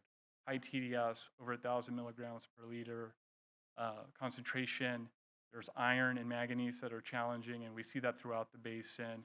We also have PFAS that's been detected in several wells throughout the basin. And the recycled water, our TOC is a little high, our total nitrogen is a little high. I call out nitrates and nitrites. At times, those can be close to or right at the MCL, and there is PFAS. We have sampled and seen PFAS in our wastewater. So let me just back up. Right now, as is, the groundwater needs treatment as a municipal supply. It's really Santa Margarita that's going to have 2 treatment plants with the Ranch Filtration Plant. We have a future North Open Space that probably a well site that's going to need treatment. And then further down, there's South Coast Water District, who also has RO treatment to deal with groundwater that's, in our opinion, impaired. In terms of a project path forward, when we're looking at being able to introduce recycled water into the basin, understanding that as the regulations are written, we don't meet all of the requirements, namely for TOC and total nitrogen. But we are going to seek the alternative sections within the GRRP regulations. And with the alternative sections, we're basically bringing on an independent scientific panel to look at our project, to look at what we're proposing as an alternative to meet the intent of the regulations, to meet public health safety goals as intended by the regulations. And so big picture and what we're seeking with the alternatives is, rather than meeting the compliance or meeting the monitoring for the recycled water going into the basins, allow that recycled water to be spread onto the basins. We will track it through a pretty robust monitoring network. But ultimately, the Ranch Filtration Plant would be responsible for meeting the drinking water standards and all the water quality requirements within the GRRP. And just to highlight, it's important we do establish a well control zone, that a public or a private entity can't go into this area between where we're going to infiltrate water and where we're going to extract it, put in a well, and say, hey, I'm going to serve it. We will need to establish that well control zone. And as part of the SNMP that we're continuing to monitor, and a lot of the work that's been done to support the SNMP, I think we have a pretty robust monitoring network that we can really understand and track not only baseline conditions in terms of water quality, but how this project could impact water quality. And then project schedule, just to kind of put things in perspective of timelines, I broke it up into kind of the 3 phases I talked about in terms of source water. But the construction and permitting of the plant and wells, that's going to take us all the way into mid-2028. The re-infiltration basins, that's our early phase 2. Those are already built, but the district is looking to enhance some of those features, like I mentioned, the vegetative flow channel, maybe additional filtration, again, to improve the surface water. And we think that's going to take us probably into 2026. And then really the recycled water recharge and the Title 22 engineering report. We've been doing a lot of work in terms of data collection. We've drafted several sections of the text. We're getting ready to hand it off to, or issue an RFP to bring on a consultant to help us complete the Title 22 report, look at the design features of the Ranch Filtration Plant. We think that process, in terms of a pretty good draft final Title 22 report, will take us into 2026. At that point, we'll hand it off to DDW's Recycled Water Division and Regional Quality Control Board, and they'll work through the Title 22 report and work with us to answer questions, make refinements, things of that nature. And we think probably a healthy year review time between DDW and Regional Water Quality Control Board is what we're anticipating to put us in 2027. I think with that, I'm done. Robert. One final comment, and a little short of the mic.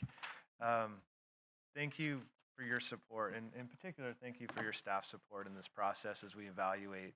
And this is, as we look, and our board has this vision of where we're going to go from a diversified water portfolio, and Tricia's guidance and Mike's guidance. And part of what we need to do is consider the economics. And what does this project represent? It represents a public-private partnership. Those basins were a requirement for the Water Quality Management Plan. The developer built, constructed, must maintain in order to meet their own requirements. It's an opportunity for the partnership where we can share in that process and take advantage of something to, truly, from an economically viable perspective, have a local water supply. And it's an impaired basin, and so it's a chance to also clean up that basin. And then if this phase works, there's potentially future phases that we can continue to expand our turning recycled water into a viable drinking water supply. So the art of the possible is here, and I just Thank you to Mike and thank you to the board for the time. Questions? Yes. Thank you, Chair. So can I assume that this is indirect portable use, and the reason why you want that is you could benefit by discharging into the aquifer? That's right. Because the regulation for direct portable is the state finished with the direct portable? Yeah. So you wouldn't want to do that because you get two kind of killing two birds with one stone, cleaning. We're probably going to consider a DPR later on. I think as part of our RFP, we're looking at maybe the feasibility of what would we need to do and what the economics are. But sort of the maybe low-hanging fruit is to do IPR really for the reasons of recharging the basin, having a supply to go to the ranch filtration plant in the interim until we figure out if DPR is right for us.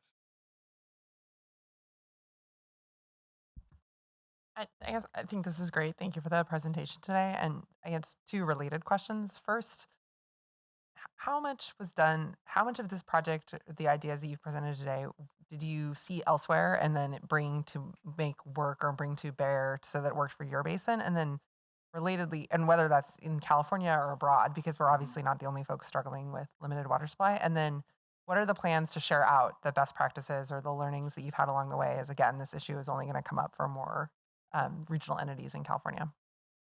Yeah, I mean, we have over the years, Santa Margarita, the San Juan Basin Authority have looked at this basin and looked for opportunities to do recharge, really because of the challenges with the basin. But there are not only the urbanization challenges, but hydrogeologically or geologically, groundwater is high in some locations. That's a challenge of how much water you can put into the ground because of just the physical space of being able to put recycled water. So this is one area in the basin where there's a pretty good separation between where the groundwater table is and where the bottom of the basins are. So we're kind of challenged in that, and I would suspect other areas that have a coastal aquifer may see similar challenges of be able to do a project like this. You know, as we go through the Title 22 process and as we get through the completion, I think we're going to learn a lot more about the project and how recycled water recharge would impact groundwater, surface flow, things of that nature. And as time progresses, yeah, we would love to be able to share regionally, statewide, what we learn with the project, maybe even through navigating the regulations, you know, the conversations we're having. I think that's all on the table for us to be able to discuss and share. Someone here will have to remind me which nation spoke to us at the WQCC several years ago, but it's just Denmark. Yeah, so we had representatives from Denmark, and because they're dealing with so many similar issues that we are, and so I guess I hope that we're not trying to reinvent the wheel every time, and taking the learnings, and because you're talking about the impaired groundwater that you're working with. That was one of the big issues in Denmark, and to talk about the public understanding of what you put in your lawn or put on the street ends up in your drinking water is so far beyond what we have in the state of California that it just feels like we should encourage more folks to look for those who have already tackled these issues. Yeah, That's all. that's a good comment. Just so you know, Singapore does it 100% of their water. And Chair, I have one more question, if I may. Of course, I forgot it. I'll come back to it. Yeah, we'll come back to you. Go ahead. If I could cap up on this, you mentioned Singapore. So the person that was instrumental in working on the Singapore program was also the same person who worked on the GWRS, the Orange County Sanitation District, Orange County Water District groundwater recharge system. So it's one big brain implementing these things, and obviously that's a very salient, influential project. Won a huge international water award in Stockholm, and so not only does South Orange County benefit from that knowledge, but all the world does benefit from that knowledge. Yeah, and we've reached out to Orange County Water District, IUA, folks that are really instrumental in driving out the regulations look like. And so they have so much institutional knowledge that's been beneficial in kind of how we think about the project, how we look at the regulations, how we think about monitoring. So yeah, I don't want to think we're starting from the beginning. I think a lot of work has been done in Southern California, and we're doing our best to leverage that knowledge.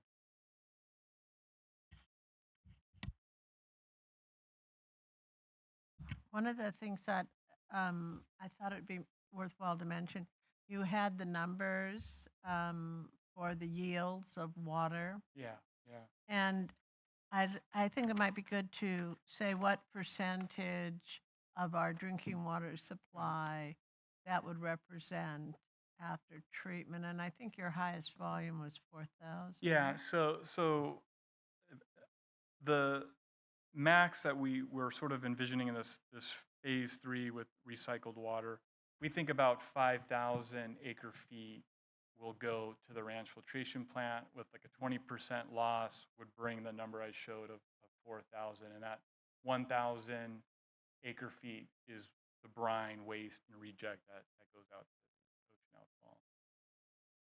And I think that it's important to kind of know, from my standpoint, is this project is valuable because it shows us we have to meet drinking water as well as degradation of a basin. And so they're not sort of intertwined. They're two separate units that you deal with. And I think the more that the regional boards can help facilitate so it's one smooth process is helpful. May I, Vice Chair Olson, we have a mantra at Santa Margarita: go do great things. And so exactly to that point, it's our responsibility as the larger agencies to innovate, work on the regulations, and then share, whether it's in California or beyond. I really appreciate that question. It's also not just a technology or a regulatory issue. It's also sharing for the common person why this is such an important source of supply. And to the question, our drinking water demands are about 33,000 acre feet. With our groundwater plant in San Juan, we're over 5,000 acre feet. This could be another 4,000 acre feet.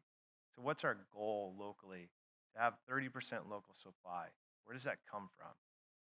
We have a public health and safety requirement. I'm also an environmentalist, card carrying, and we also have to protect the economic viability of our community. We serve a very critical role, and we're in the chamber of one of our partners, the city.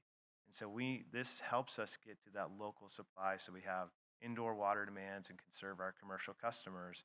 And so that's the vision of the board that we at staff are implementing, and that's why that's such an important question. This helps us to get to that sustainable indoor supply in case of the all-out emergency, and it fits very much with our strategic objectives. So I just wanted to add a little bit of color. Thank you. Chair, I remember my question and he just answered all of it. So thank you so much. Thank you. Thank you. Any other questions from the board?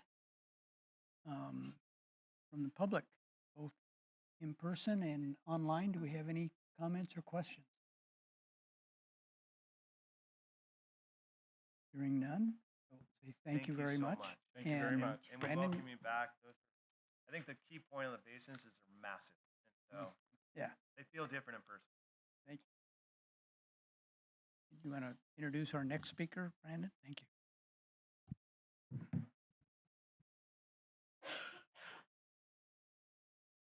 Can we get the PowerPoint? Yeah, perfect.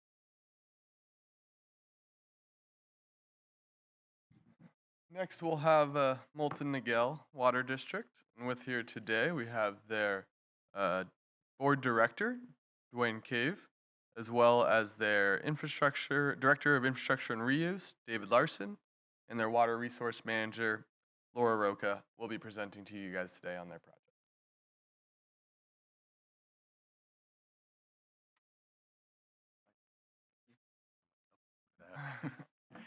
Well, thank you very much. My name is Dwayne Cave. I serve as board president for Moulton Niguel Water District. And on behalf of our entire board, We're very happy to be here before you to discuss our Oasis Water Resource Center. We're grateful to the Regional Water Quality Board for their ongoing leadership to protect our community from urban runoff, pollution, and other contaminants here in South Orange County. We enjoy clean beaches, creeks, and watersheds because of the outstanding work that you all do. Molten Miguel is committed to building a resilient water future for South Orange County. We believe that our water resiliency efforts are critical for the benefit of our customers. As a retail agency with no groundwater basin, we are committed to proactive efforts to expand potable use. At the forefront of our effort is the Oasis Water Resource Center, which envisions a sustainable future through the creation of a local water supplies while fostering improvements in watershed health. Before I hand it over to our experts, Laura and Dave, I just want to again say thank you very much for having us here today, and we truly look forward to working with all of you as we move forward with this project. So thank you very much. Well, good morning still, almost noon, but my name is David Larson. I'm Director of Infrastructure and Reuse, and really a pleasure to be here, and I'll try to weave in some of the questions and comments in our discussion as well. So a little bit about what we're going to talk about today, really just kind of provide an update on our Oasis program and upcoming efforts, as well as an overview and a schedule for what we're trying to accomplish. Part of that is through our direct potable reuse planning studies. We envision a pilot associated with that direct potable reuse system, and then also an urban runoff diversion study that we'll get into as well. And so we'll talk about that. A little bit about Molten Miguel Water District. We are in South Orange County. We serve potable, recycled, and wastewater services to about 170,000 customers. Serving 6 cities, portions of Mission Viejo, portions of San Juan Capistrano, Dana Point, and then Aliso Viejo, Laguna Niguel, and Laguna Hills. Our Director Cave is our board president. We also have a total board of 7 elected officials that kind of choose our direction and really guide us in our goals. And one of the things we like to brag about, but really we try to be innovative. We try to come up with innovative solutions in looking out for our customers as we go forward. So a little bit about background. This program really started in 2021 with a potable, actually started long before that, but I'll circle back to that in a minute. Our potable reuse study really looked at, with the pending regulations in the state, what wastewater could be available to produce direct potable reuse and potable water. As Director Cave mentioned, we have no viable groundwater basin in our service area, and I'll show a map in just a moment. And so really looking at ways to be resilient and create local water supplies. So then in 2022, we met with the regional board. We met with staff and we met with the board itself and talked about this program. At the time, it was called RAIN, and things have evolved a little bit since that time. But Dave Gibson actually mentioned that he's really excited for this program and looks for this project to be the first direct potable reuse facility in the San Diego Basin and potentially even the state. A lot of work on that end, and again, I'll wrap that up as well. So in 2024, we received some grant funding to support our initial studies, and we met with Division of Drinking Water to talk about the program with them and get their feedback. And they actually also commented that they're excited about this project and excited about the program. And so now here we are in 2025, where we've contracted with several firms to support our efforts in this program. Some of them are here today, and I'll touch on that as well. And then we're starting on the direct potable reuse regulatory process as we go. So tapping into our team, obviously a program of this nature is really driven by our board of directors. And so they're at the pinnacle of our team for this. From there, we have an internal team of 6 to 10 different individuals that are really championing different pillars of this program. It's the size of this program is something that no one person can manage on their own. So we do have a very deep bench and great team in support of this. Now, along those lines, we also have quite a few consultants that are partners as we go forward with this. We hired Black & Veatch based on their global water reuse portfolio. They serve as our program manager, guiding us through, keeping us on schedule, keeping us on task. Some of the board members talked about the Orange County Water District, and we brought on Pure Water Consultants as a strategic advisor.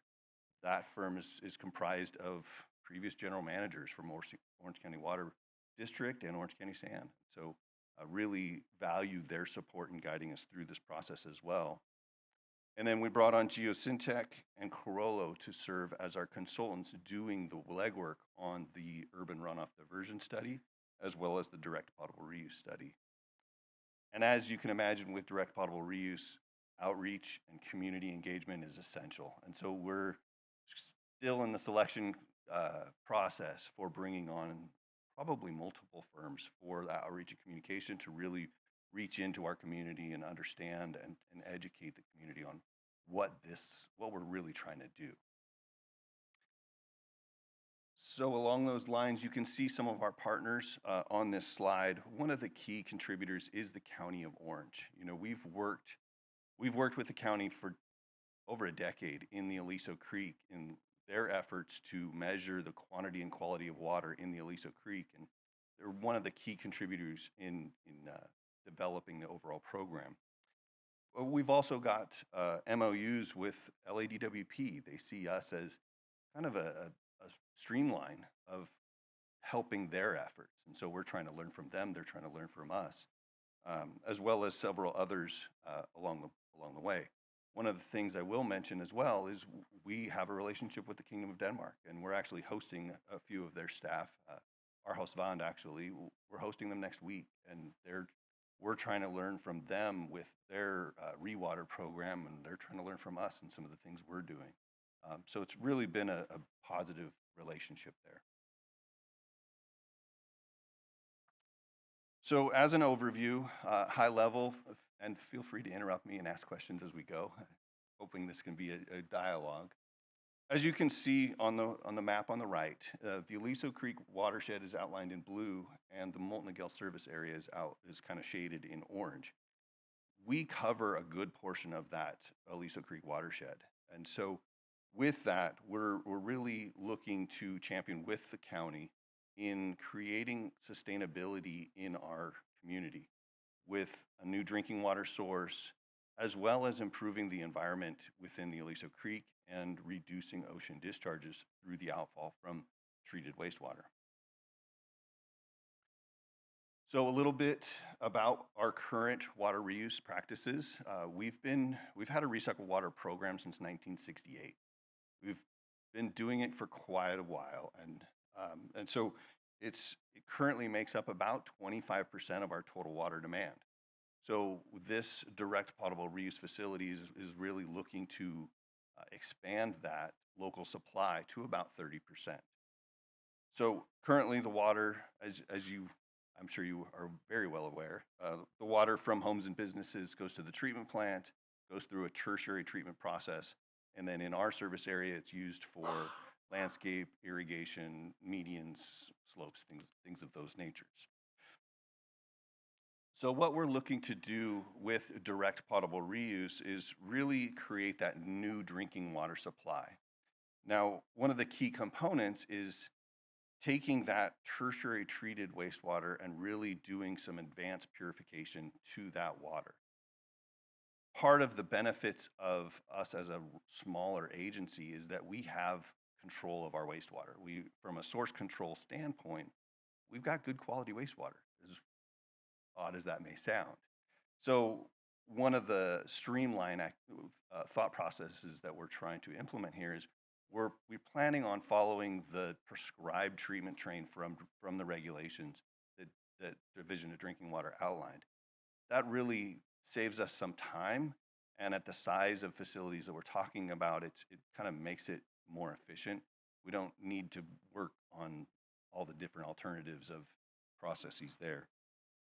And so really what we're looking at is somewhere between a 3 and a 5 million gallon a day facility for our direct potable reuse supply.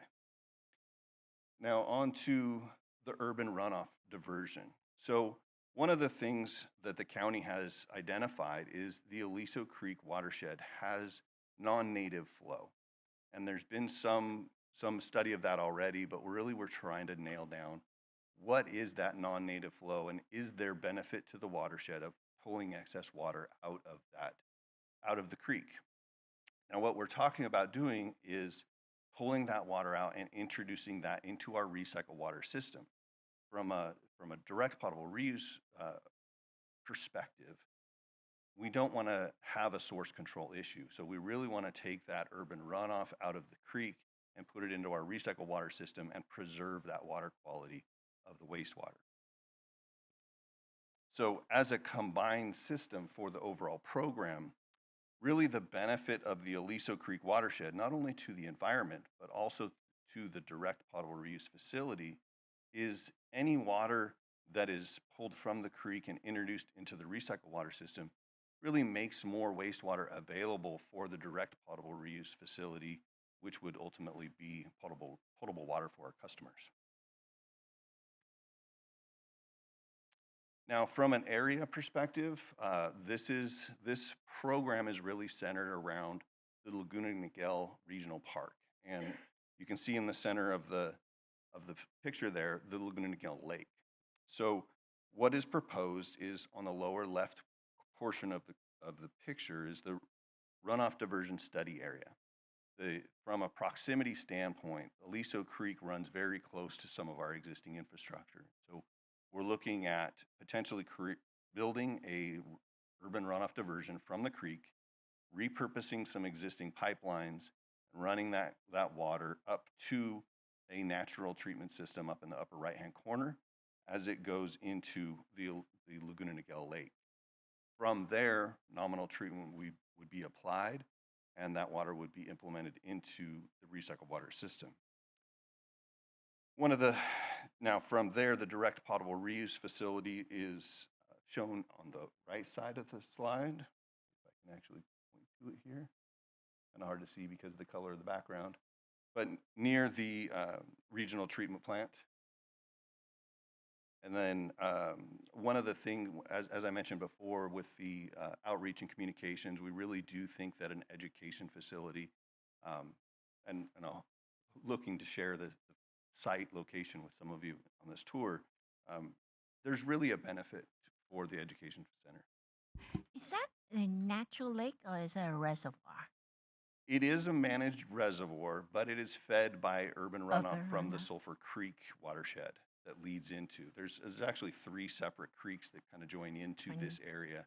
So part of the conversation is the urban runoff that would be diverted from the Aliso Creek watershed would be introduced into the urban runoff that's feeding into the Sulphur Creek. So we haven't finished our studies, of course, but we do believe that the water quality within the lake will actually improve with more water going through it. So, and with the implementation of a natural treatment system, that's something we're looking into as well.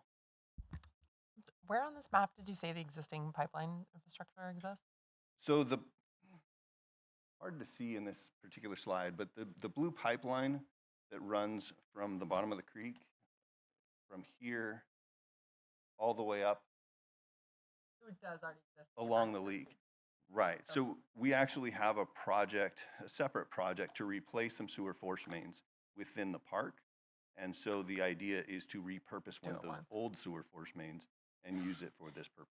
Line it, make sure it's structurally sound and that type of thing, but then repurpose that pipeline, minimizing the impact of the park, the users, everything else. So overall timeline, as I mentioned, we're in the study phase of things.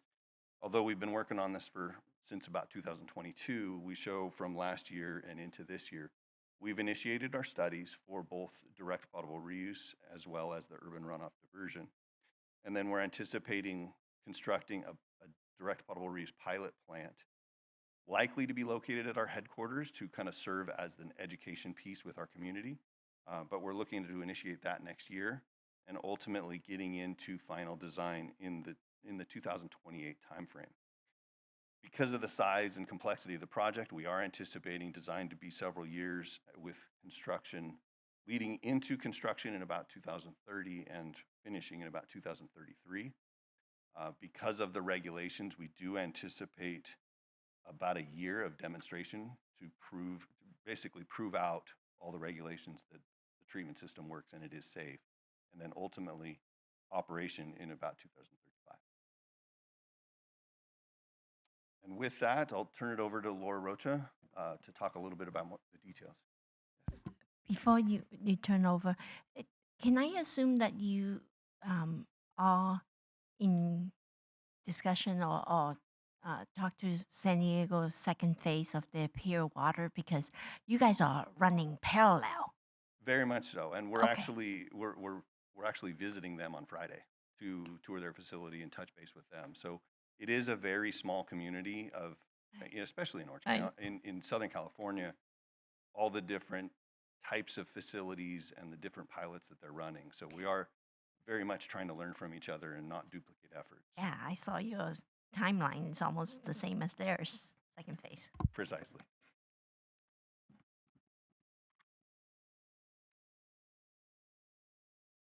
Good afternoon. My name is Laura Rocha. I'm a Water Resources Manager at Molten Niguel Water District, and I'm here to talk a little bit about the planning studies that we are embarking on. So the first study that we're embarking on is the direct potable reuse study. As Dave mentioned, we've brought on Corollo engineers to help with the support that study, and that actually kicked off last month.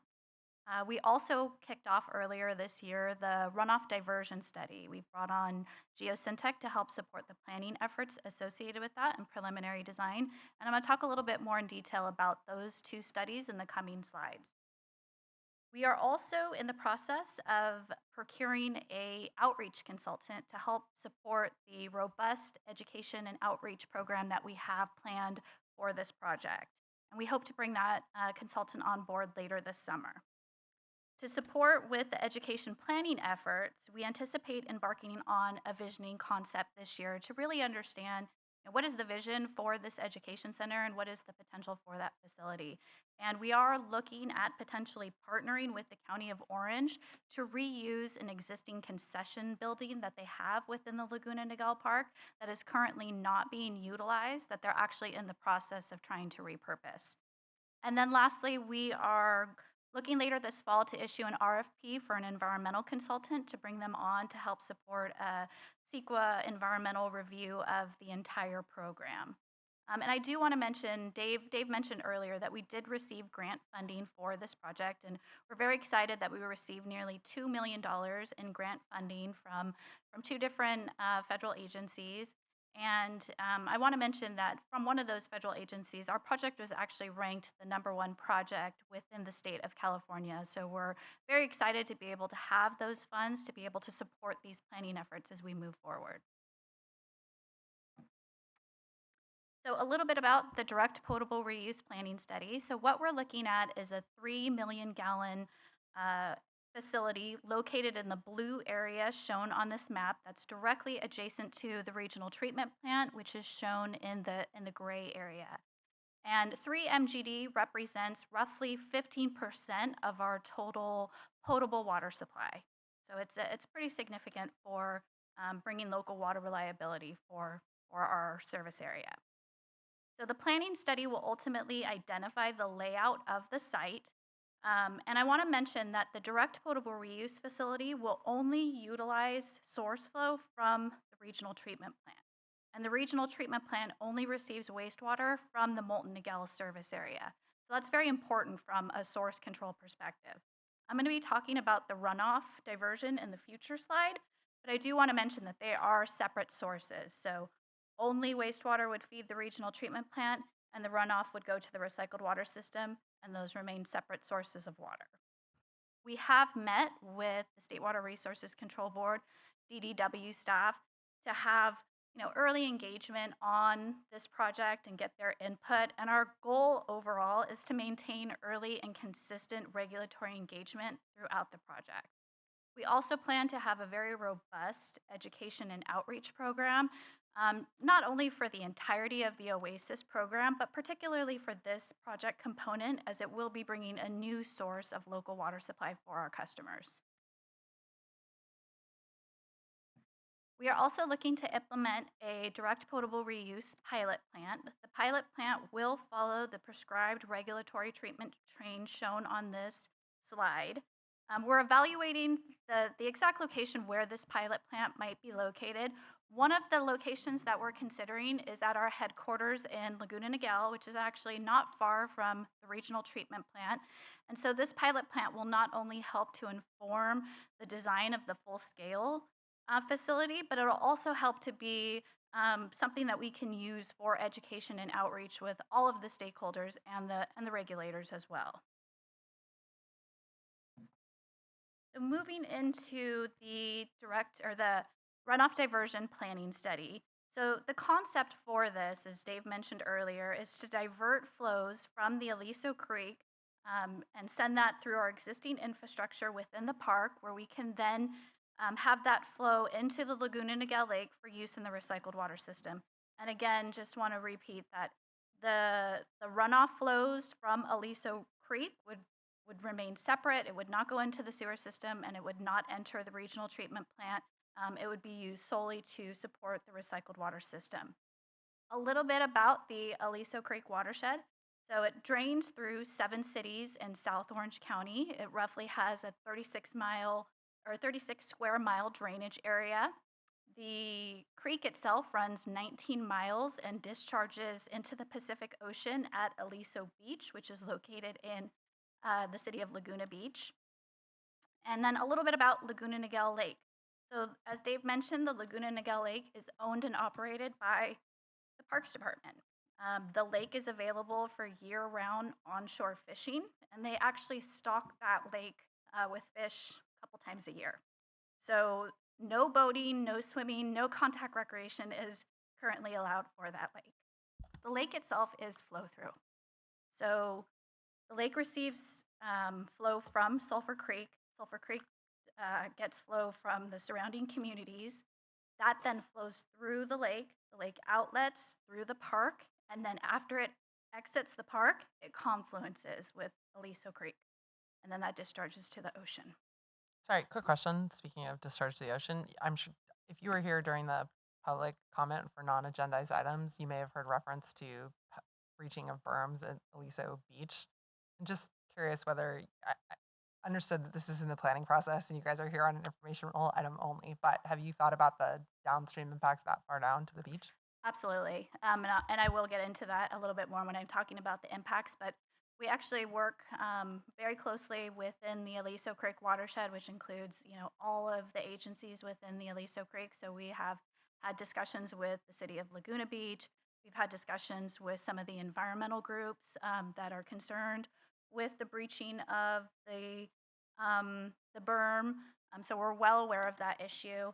And we will be looking at the downstream impacts overall, especially as, the estuary project is also downstream, and that's a big project for, the city of Laguna Beach. So we think overall, with a reduction of flows, that'll actually potentially help that issue with the breaching of the berm.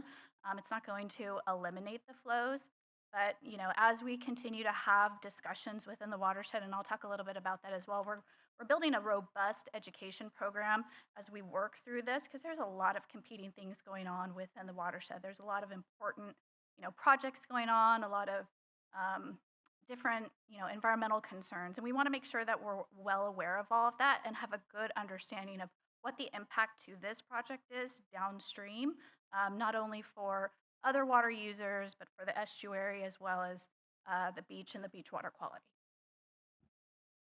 So the planning study, before I get into the planning study, so this project is building on the foundational work that's been done within the Aliso Creek for quite some time. I want to credit the County of Orange Stormwater Program. As you mentioned earlier, they have, a very robust program that is leaders in this, and they have been collecting data on water quality, on water flows for quite some time. So we're going to be able to utilize that historical data, as well as the data that is available from the Parks Department through their management of the lake. Also, we'll be building on the flow ecology study that the county led. The flow ecology study really started to build the foundation for what is the environmental flows needed within the watershed. If we want to use water responsibly within the watershed, how much water is needed for the creek? And that flow ecology really started to help provide some of that information that we'll need to get to that next answer. And then lastly, the County of Orange and Molten Niguel, we embarked on a joint effort to implement the Smart Watershed Network. It was an innovative project that implemented flow meters and conductivity sensors throughout the watershed. So it really helps to provide a daily data set so we can understand what is the water balance throughout the watershed. And so we're not starting from ground zero as we move forward with this planning study.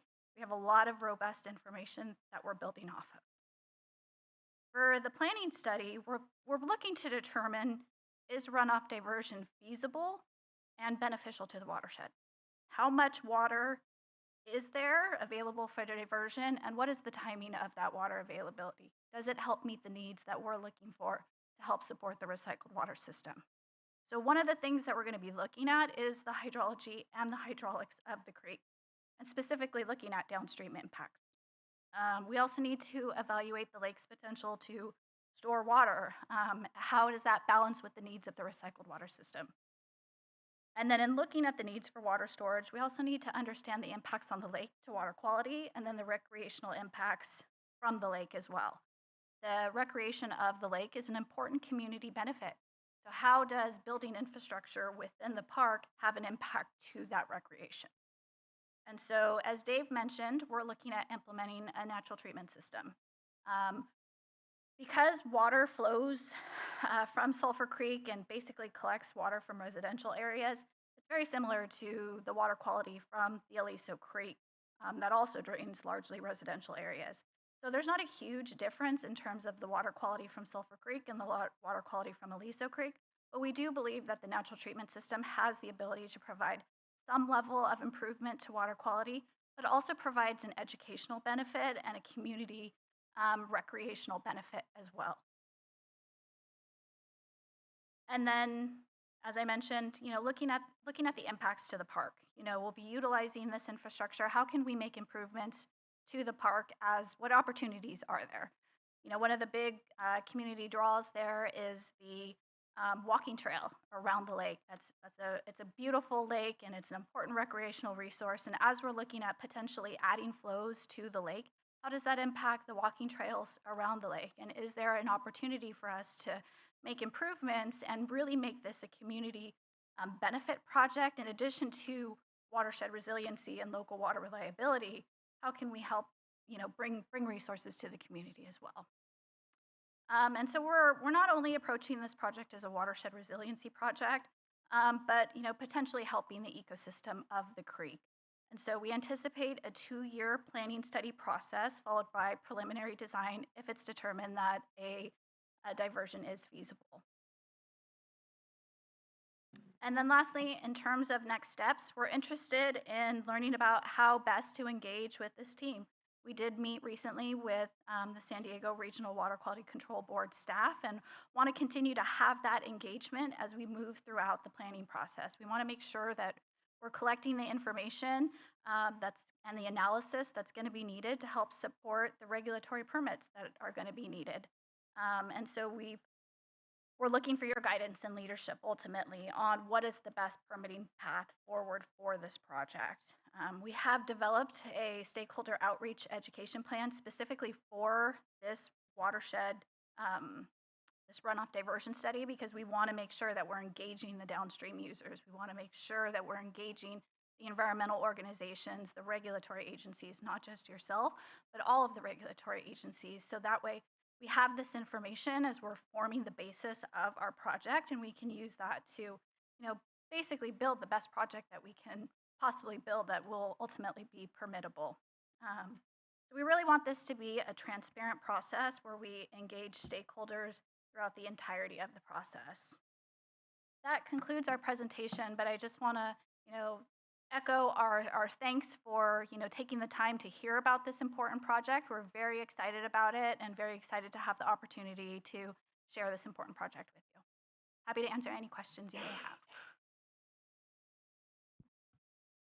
Anybody from, oh, Betty, did you? Okay. Anybody from the public here or online? Hearing none. I want to thank you, and we look forward to visiting this and seeing it with our own eyes here this afternoon. So that'll be, go ahead, Betty. So what's the harvest that you're going to get from the creek, or what do you think your yield will be from the creek for recycled water for irrigation purposes? And also, what's the impact of the sulfur springs on the water quality of the creek water? So in terms of yield, I am cautious to give the exact amount of water because that's ultimately the fundamental question that the planning study is looking to answer. We know, as Dave mentioned, we know that there are unnatural flows within the creek. There's more water within the creek than there should be. We're starting, we have some of this data to help us understand, what those flows look like, where is that water flowing and at what time is it flowing. We also, are building off of, as I mentioned, the flow ecology, so that we can understand, all right, so we know there's this much water. And from an environmental perspective, we know that these types of species, focal species, fish species, sensitive habitats need this amount of water. So what is that nexus? And that's really what this study is going to help us understand. So I'm hesitant to throw out a number because that could really change based on the data that we evaluate. But that's fundamentally the question that this study will answer, and we hope to have an answer to that within the next year.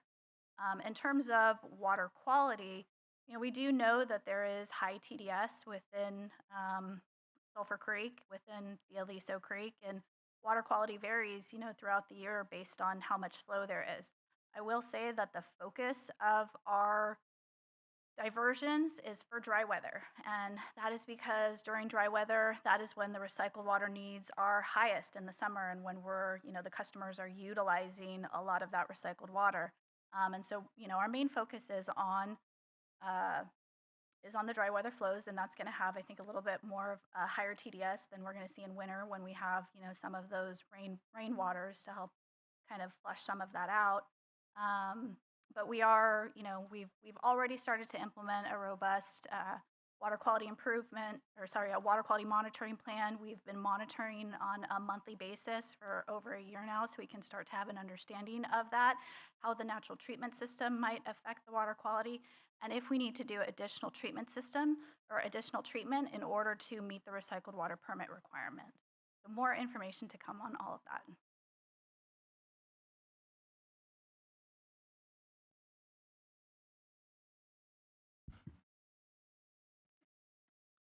Betty, can you turn on your Sorry, mic, in the please? summertime, I believed historically they thought it was from over irrigation, but you've put into a number of conservation plans, so there still is additional flow that is not attributed to over irrigating. So you're correct. So largely what we have is not necessarily, like some of it is from over irrigation. And I do want to mention that, as a water district and working, in conjunction with the County of Orange on their stormwater program, reducing that has been a huge drive for us, especially, going back, 10, 15 years from a water use perspective where, driving down demand was a top priority for Molten Miguel so that we could, have customers use water efficiently. And that remains at the forefront of, what we do through our water efficiency programs, through our rebate programs.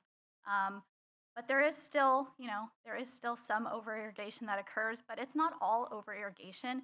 Within our service area, we have some clay soils and some very shallow groundwater basins where even people that water efficiently, that water still seeps into areas and pops back up. So we can be as efficient as possible, but that doesn't necessarily prevent it from coming back up into and making its way down into the creek.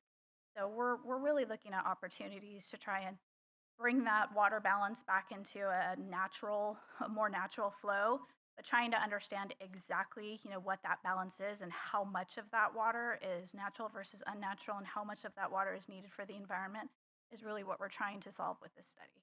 And you expect you'll have the answer in 2 years, correct? I'm sorry, what was that?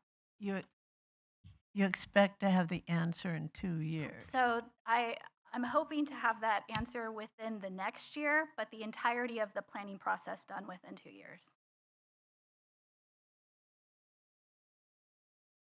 Thank you so much. Any other questions, comments? Thank you. And with that, we're going to adjourn to closed session, but I need to ask our resident lawyer here to make a statement. Hello, the board will be adjourned to closed session and will meet to consider the evaluation of performance of the executive officer, and it's labeled item number 9 on the agenda. With that, thank you all for attending. We appreciate it. And we'll hopefully see you back here next year or in San Diego in between.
Motion to adjourn. We are now adjourned.